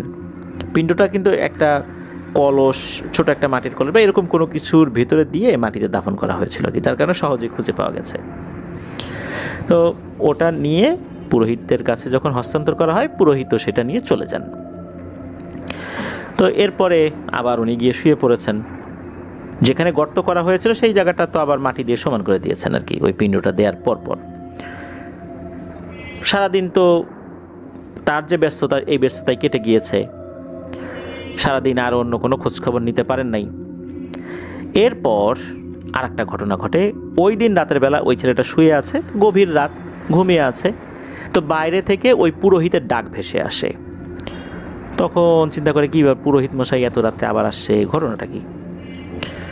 তখন ওই বলতেছে যে কি পুরোহিত মশাই, কি দরকার বলেন?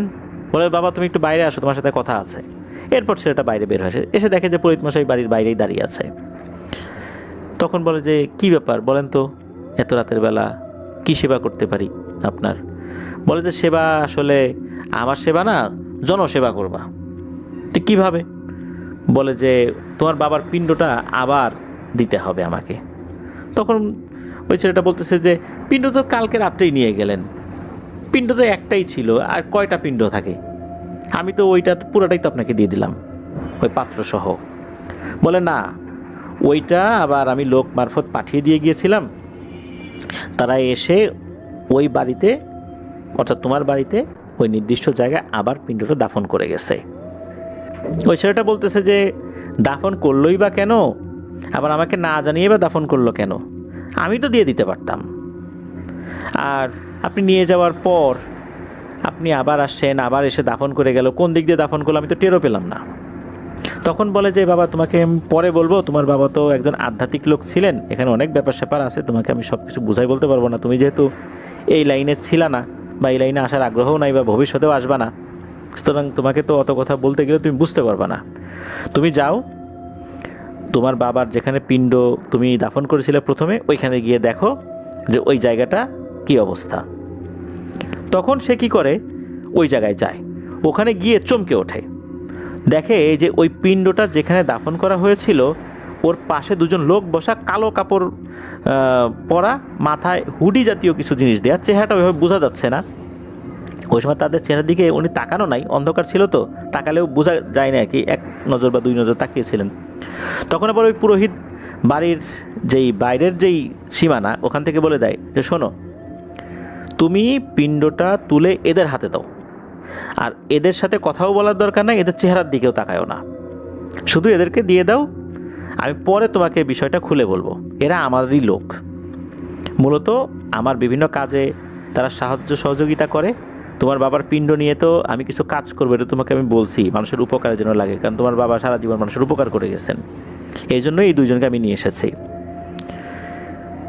এরপর কি হয়, সে আবার ওই মাটি খুঁড়তে থাকে, খুঁড়ে দেখা গেল যেই পিণ্ডটা যেই পাত্রে করে উনি রেখেছিলেন ওখানে, যেটা গত রাত্রে দিয়ে দিয়েছিলেন, এটা আবার ওই মাটির ভেতরেই আছে। এটা দেখুন অবাক হন। ওটা তোলার পর ওই যে দুইজন লোক পাশে ছিল, এরা দুইজন হাত বাড়িয়ে দেয়। এই দুইজনের উচ্চতা স্বাভাবিক মানুষের উচ্চতা থেকে কিছুটা বেশি ছিল, কিন্তু আহামরি যে অনেক বেশি এটাও বলা যাবে না।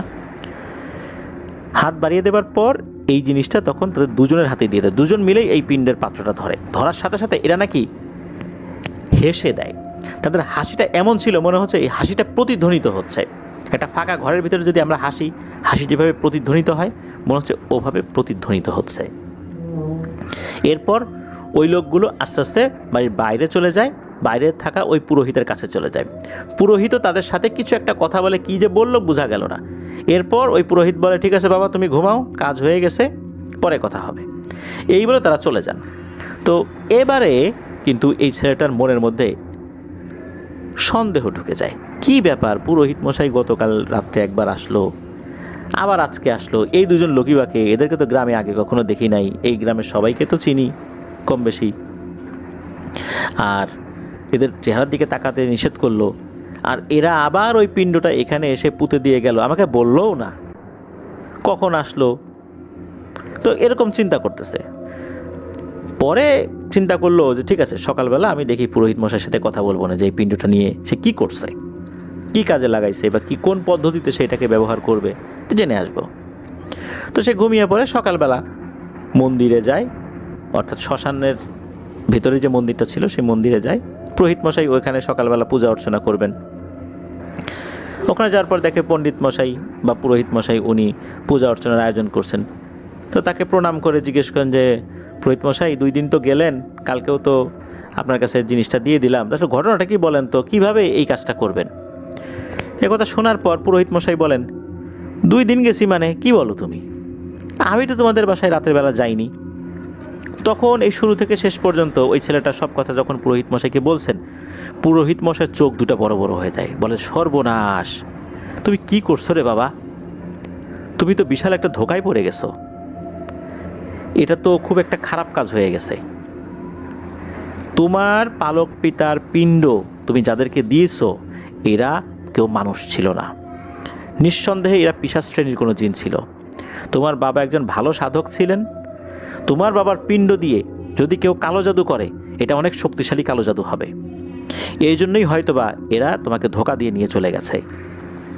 এখন আমাকে একটু বুঝতে হবে যে জিনিসটা আসলে কি হয়েছে, তুমি বাবা পরে আসো। তো এই কথা শোনার পর ওই ছেলেটা তো খুব অবাক হয়ে যায় যে এইভাবে 2 রাত পিশাচদের সাথে সে কথা বলছে, ভয়ও পায়। কেনই বা এইভাবে ছল চাতুরি করে নিয়ে গেল, সে যেহেতু এই লাইনের কেউ ছিল না, সে তো ওইভাবে বুঝতে পারছিল না। সে চিন্তা করলো ঠিক আছে আজকে কাজকাম করি, পরের দিন এসে এই পুরোহিত মশাইয়ের সাথে কথা বলবো, পুরোহিত মশাই এর ভিতরে একটু খোঁজখবর নিক। পরের দিন সে যখন আবার এই শ্মশানে আসছে, এই পুরোহিত মশাইয়ের কোনো খোঁজখবর পাওয়া যায় না। আশেপাশে যারা ছিলেন গ্রামের লোকজন, তাদেরকে বলা হলো যে পুরোহিত মশাইকে আপনারা দেখছেন কিনা। তারাও বলে যে না, আমি তো দেখি নাই, সকাল থেকে তো তাকে কেউ দেখে নাই। তো এভাবে কিন্তু কয়েকদিন চলে যায়, পুরোহিত মশাইয়ের আর কোনো খোঁজখবর পাওয়া যায় না।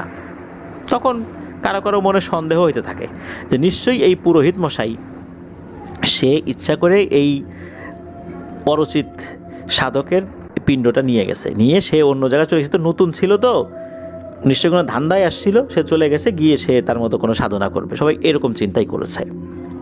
তো এর পর ঘটে যায় আর একটা ঘটনা। ওই গ্রামে একজন লোক মারা যায়। লোক মারা যাবার পর স্বাভাবিক নিয়মেই তাকে দাহ করা হয়। ওখানে আর একজন পুরোহিত আসছেন আর কি। ওই জায়গা তো আর ফাঁকা থাকে না, কেউ না কেউ তো চলেই আসে, নিয়ে আসা হয় কাউকে, ওই গ্রামের লোকজনই নিয়ে আসে। ওই লোকটা মারা যাবার পর ওই লোকের যেই পিণ্ডটা, এই পিণ্ডটা দান করা হয় সেই পরিবারের কাছে। তারাও যখন ওই পিণ্ডটা নিজের বাড়িতে গিয়ে দাফন করে দিয়েছেন, যেই রাত্রে দাফন করেছেন, সকালবেলা দেখা যায় ওই জায়গাটা একদম তছনছ অবস্থা। কেউ যদি গর্ত খুঁড়ে মাটি চারদিকে ছড়িয়ে রাখে কেমন অবস্থা হয়, ওই রকম অবস্থা। সেখানে পিণ্ড নাই। সবাই চিন্তা করে কী ব্যাপার, কি হইল, কে নিল, এটা কি কোনো শেয়াল কুকুরের কাজ কিনা, এরকম চিন্তা করছে। ওই দিন থেকেই ওই বাড়িতে ভয়ঙ্কর একটা সমস্যা দেখা দিল। একই সাথে ওই পরিবারের প্রায় সব সদস্যের রক্তবমি শুরু হয়ে যায়। আশেপাশের লোকজন চলে আসে, একসাথে সবাই রক্তবমি শুরু করেছে। কে কাকে ধরবে? গ্রামের লোকজন কিছু বুঝে ওঠার আগেই অতিরিক্ত রক্তক্ষরণে একে একে সবাই মৃত্যুকোলে ঢলে পড়তে থাকে। আর তাদেরকে জিজ্ঞেস করেছিল যে ঘটনাটা কি, তখন ওরা বলছে সকালে উঠে এই জিনিস দেখলাম, এরপর থেকে আমরা অসুস্থ। তো এই যে একটা পরিবার পুরো শেষ হয়ে গেল। এরপর দেখা গেল যে যেই ফ্যামিলিতেই কেউ মারা যায়, সেই ফ্যামিলির যে পিণ্ডটা, এই পিণ্ডটা যেখানে দাফন করা হয় এটা তছনছ অবস্থায় থাকে, অর্থাৎ মাটি খুঁড়ে এটা কেউ নিয়ে গেছে। আর ওই পরিবারের সদস্যরা মারা যেতে থাকে। একদিন বা 2 দিনের মধ্যে ওই পরিবারের সব সদস্য মরে সাফ। ঠিক একই রকমভাবে রক্ত বমি করতে করতে মারা যায়। তো এরকম আতঙ্ক যখন শুরু হয়ে গেল, এমনিতেই ওই গ্রামের লোক সংখ্যা ছিল কম, এর ভিতর এই ধরনের একটা ভয়ঙ্কর সমস্যা শুরু হয়ে গেল। তখন গ্রামের লোকজন যে যার আত্মীয় বাড়িতে চলে যাওয়া শুরু করলো, যে একজন তো মরে যাচ্ছেই, এ মরে যাওয়ার পর পুরো পরিবারের সবাইকে মেরে যাচ্ছে। কিন্তু আসলে এমনটা কেন হচ্ছে? আগে তো কখনো এমন হয়নি, হঠাৎ এমন সমস্যা কেন শুরু হয়ে গেল? তারা কেউ কিছু বুঝতে পারছেন না। মাত্র মাসখানেকের ব্যবধানে ওই গ্রাম একদম ফাঁকা হয়ে গেল। ওই ঘর বাড়িতে কেউই থাকে না, সবাই যে যার গরু, ছাগল, বাছুর, হাঁস, মুরগি যা আছে নিয়ে, তাদের যে আত্মীয় স্বজনরা ছিল, ওই সময় তো ফাঁকা জায়গা তো অনেক ছিল বিভিন্ন জায়গায়, তারা ওই আত্মীয় স্বজনদের বাড়িতে চলে গেল, সেখানে গিয়ে আশ্রয় করেছে। গ্রামটা একদম শুনশান নীরব হয়ে গেল। তো বেশ কিছুদিন পর আফগানিস্তান থেকে তাবলিগের একটি দল এসেছিল। তারা মূলত এই হিহাল গ্রামের পাশ দিয়ে যাচ্ছিল। তারা যেত আর একটা গ্রামে, সম্ভবত এই গ্রামের নামটি মানকু বা মালকু বা এই টাইপের একটা নাম হবে আর কি গ্রামের নামটা। তারা ওই গ্রামে যাচ্ছিল। তারা যখন এই গ্রামটা ক্রস করছিলেন, তখন ওই যে আমির সাহেব, ওই তাবলিগ জামাতের ওই দলের যিনি আমির, উনি বিষয়টা দেখতে পেলেন। কী ব্যাপার, এই গ্রামে লোকজন নাই কেন, জমি জমা পড়ে আছে, সব ঘরবাড়ি ফাঁকা, গরু ছাগলও দেখা যায় না, অথচ অন্য যে গ্রামগুলো আছে এই গ্রামে তো মানুষজন সবই আছে, তারা তো অনেকটা পথ হেঁটে আসেন, সেখানে তো জনশূন্য দেখেন নাই, এই গ্রামে এই অবস্থা কেন? বিষয়টা তার সন্দেহ লাগে। সন্দেহ লাগার পর ওনারা পরবর্তীতে ওই যেই গ্রামে যান, ওই গ্রামে এবার মুসলিম অনেকগুলো পরিবার ছিল, সেখানে মসজিদ ছিল। তো ওখানে গিয়েছেন। ওখানে যাবার পর এই আমির সাহেবের কাছে একটা জিন আসতো। সেও খুব নেককার, আল্লাহওয়ালা, শক্তিশালী জিন। তার নাম ছিল নূর। সে রাতের বেলা এই নূরকে ডাকে। নূর যখন তার কাছে আসে, আসার পর নূর নিজেই বলে যে হুজুর, আপনি আমাকে কেন ডেকেছেন আমি বুঝতে পেরেছি। নিশ্চয়ই আপনি এই হিহাল গ্রাম সম্পর্কে তথ্য নেওয়ার জন্য আমাকে ডেকেছেন। আপনি এর ভিতরে কিছু তথ্য নিয়েছি, আর আপনি যে এই বিষয়ে আমাকে ডাকবেন এটাও বুঝতে পেরেছিলাম। এই জন্য আমি যে তথ্যগুলো নিয়েছি, এই তথ্যগুলো আপনার সামনে এখন উপস্থাপন করব। খুব মনোযোগ দিয়ে শোনেন। এই গ্রামে যে অরচিত তান্ত্রিক ছিল, এ ছিল ভালো মানুষ, পরোপকার করত। এ কি করত, বিভিন্ন কাজ যখন করত, বিশেষ করে ব্ল্যাক ম্যাজিকের কাজ করত, মানুষের উপকারের জন্যই করত। এ যখন শ্মশানে বসে করত, ওই শ্মশানে ভয়ঙ্কর মারিদ গোত্রের কিছু জিন ছিল। বিশাল একটা গোত্র না, 3-4 জনের একটা গোত্র এখানে ছিল, অর্থাৎ 3-4 জন মিলে এখানে থাকতো, একটা দল আর কি। তো এরা মূলত যেই দলের, একে বলা হয় রিয়াতু সাবাহা, এরা অত্যন্ত শক্তিশালী। তো এরা কি করত, এই শ্মশানে যখন এসেছে, এই শ্মশানে পূর্বে থাকা যত শক্তিশালী পিশাচগুলো ছিল সবাইকে মেরে তাড়িয়ে দিয়েছে। এরাই এই শ্মশানে রাজত্ব করে। আর এরা চুপি চুপি কি করে, এই যে অরচিত যেই সাধক, সে যেই জাদুগুলো করে, এই জাদুগুলো গোপনে দেখে, সে কোন প্রক্রিয়ায় করে এগুলো সে শেখে। এই অরচিত সাধকও একটা সময় বুঝতে পারলো যে এখানে থাকা এই মারিদ গোত্রের জিনেরা লুকিয়ে লুকিয়ে দেখে। তখন এই অরচিত সাধক চিন্তা করলো, আচ্ছা ওরা লুকিয়ে লুকিয়ে আমার কাছ থেকে এই জিনিসগুলো যে শিখছে, তো এইটা শেখার কারণে ওরা তো মানুষের ক্ষতিও করতে পারে, ক্ষতি করতে পারে। তারপর দেখা যাবে যে এরা লুকিয়ে শিখে আরও অনেক ধরনের অপকর্ম চালাতে পারে। আর ওরা যে আমার কাছ থেকে শিখছে, আমিও কেন ওদেরকে কাজে লাগাবো না? এই চিন্তা থেকে এই অরচিত সাধক একদিন কি করে, এই মারিদ গোত্রের জিনেদেরকে ডাকে। তো ওরাও হাজির হয়েছে। সে বলেছে, আমি তো বুঝতে পারি যে তোমরা আমার কাছ থেকে এই জিনিসগুলো শেখো, তো আসো আমার সামনে হাজির হও। তখন এরা হাজির হয়েছে। তখন ওই অরচিত সাধক বলেছে যে, শোনো, আমি যা যা জানি তোমাদেরকে শেখাবো, আর আমার কিছু কাজ করে দিও, তাহলেই তো ভালো। আমিও তোমাদেরকে শিখাইলাম, তোমরাও আমার কিছু কাজ করে দিলা। তখন নাকি এই মারিদ গোত্রের জিনেরা রাজি হয়ে যায়। আর অরচিত কিন্তু জানতেন যে ওরা শুধু এই শর্তে রাজি হলে হবে না, ওদেরকে ভিন্ন কিছু দিতে হবে। তো এই অরচিত সাধক উনি যেই টোপটা দিয়েছিলেন, এই টোপটা আবার এই মারিদ গোত্রের জিনেরা গিলে ফেলেছিল। সেটা হচ্ছে, অরচিত সাধক বলেছিলেন যে, শোনো, আমি মারা গেলে আমার পিণ্ডটা তোমরা নিয়ে যাবা।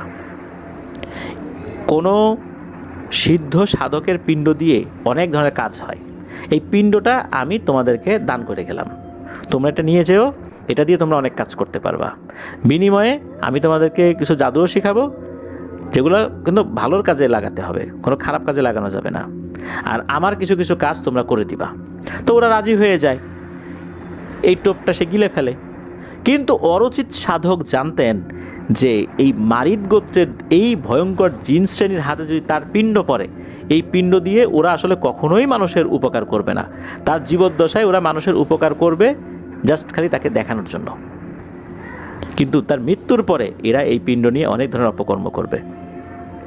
এই জন্যই মূলত সে তার এই পিণ্ড দানের জন্য তার যে পালক পুত্র তাকেই বলে গিয়েছিলেন যে সেই পিণ্ডদানটা মানে তাকেই করতে হবে, সেই এটাকে দাফন করবে। তার মৃত্যুর পর যখন দেখা গেল যে ছাইটাও নদীতে ভাসিয়ে দেওয়া হলো, আর এই পিণ্ডটা নিয়ে সোজা গিয়ে বাড়িতে দাফন করে দিয়েছে, তখনই মূলত এই জিনেরা খুব ক্ষিপ্ত হয় যে, কিরে এত বড় সাহস, এই বেটা অরচিত, সে আমাদের সাথে প্রতারণা করছে, সে তার পিণ্ডটা আমাদেরকে দিল না, সে কেন তার ছেলেকে বলে গেল না যে এই করতে হবে, কোনো একটা সিস্টেম সে কেন বলে গেল না?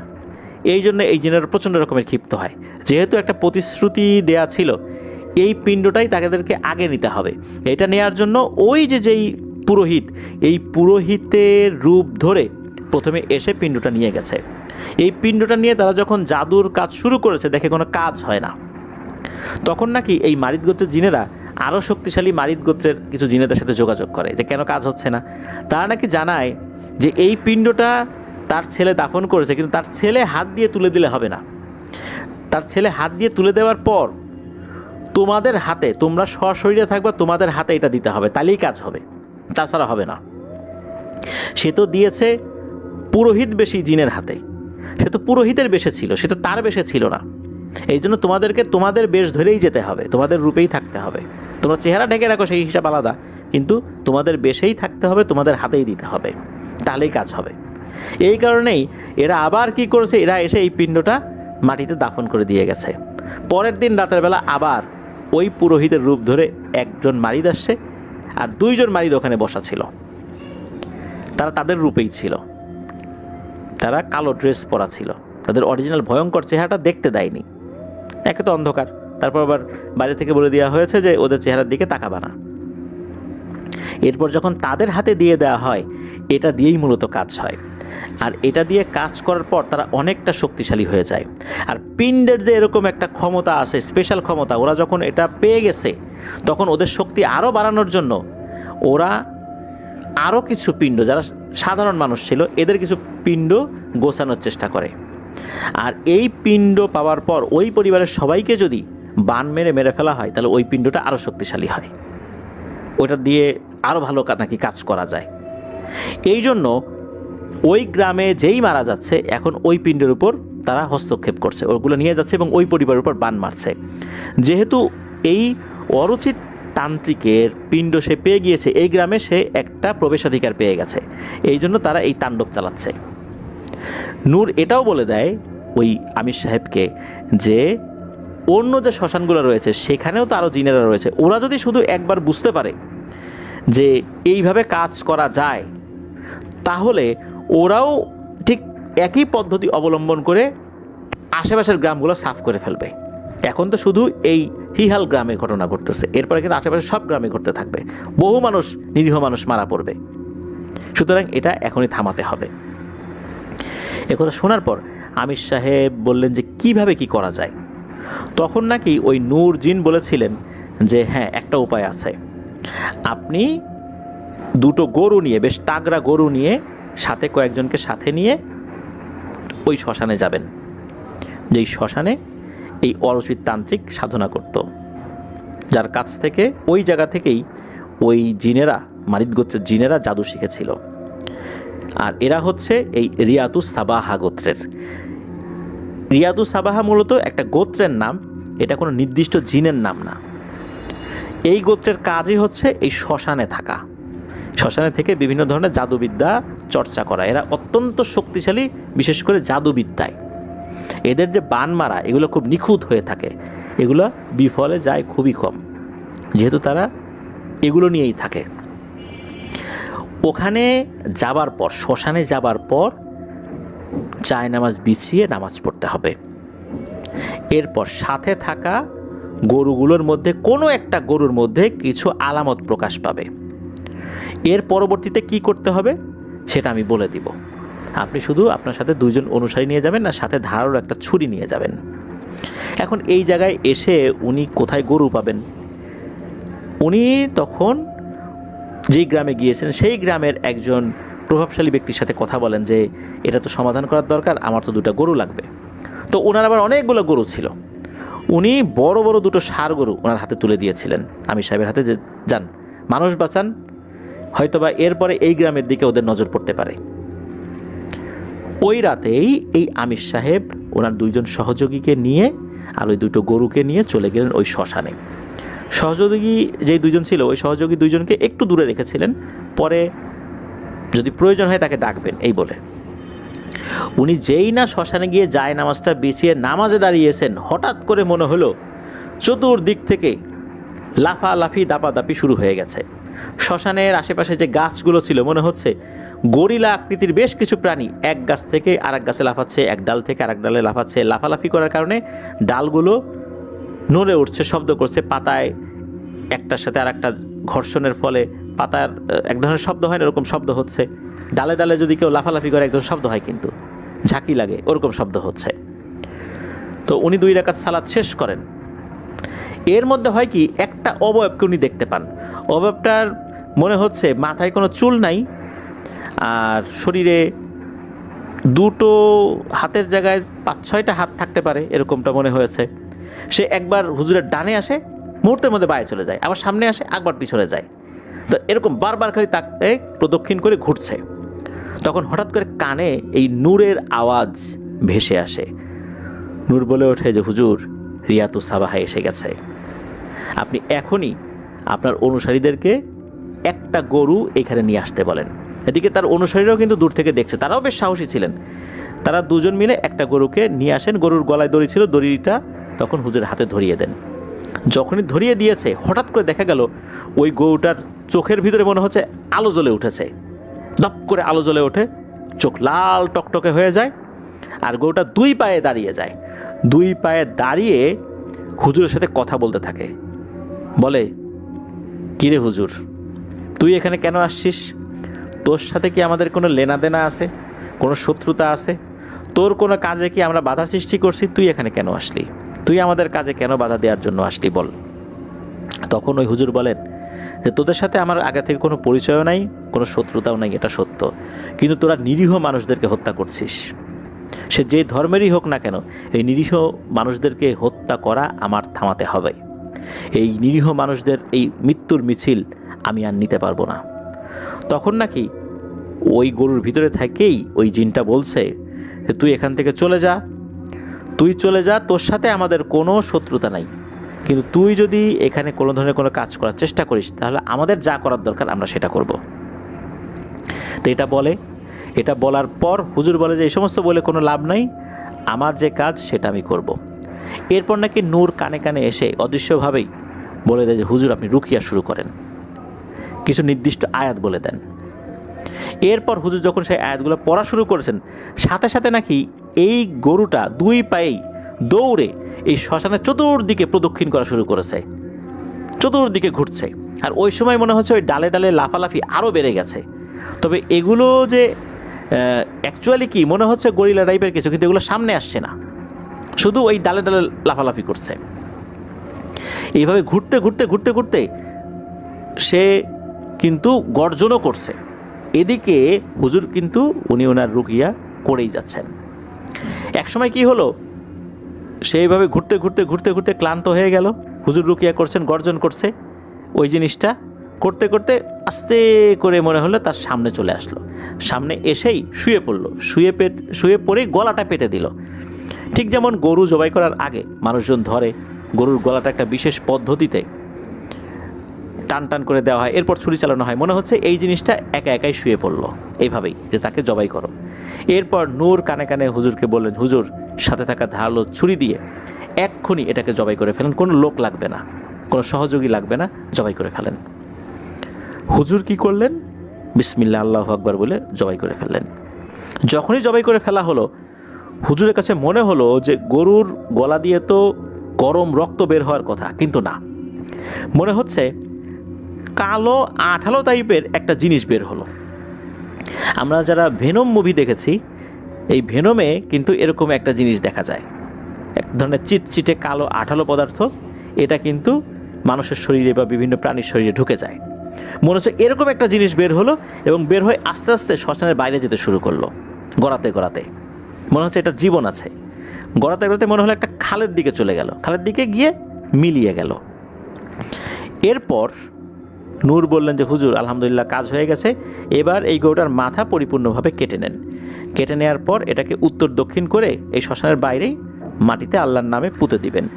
আর যে দেহটা, এই দেহটা আপনারা কষ্ট করে একটু নিয়ে যান, নিয়ে যাওয়ার পর এই যে যিনি গরু দান করেছেন তাকে দিয়ে দিবেন এবং বলবেন যে এই গরুটার যে মাংস, এই মাংসটা যেন গ্রামে যেই মুসলিম পরিবাররা আছে, দরিদ্র লোকজন আছে, তাদের মধ্যে বন্টন করা হয়। তারা রান্না করে খাবে, রান্না করে দেওয়া যাবে না, তারা যেন রান্না করে খায়।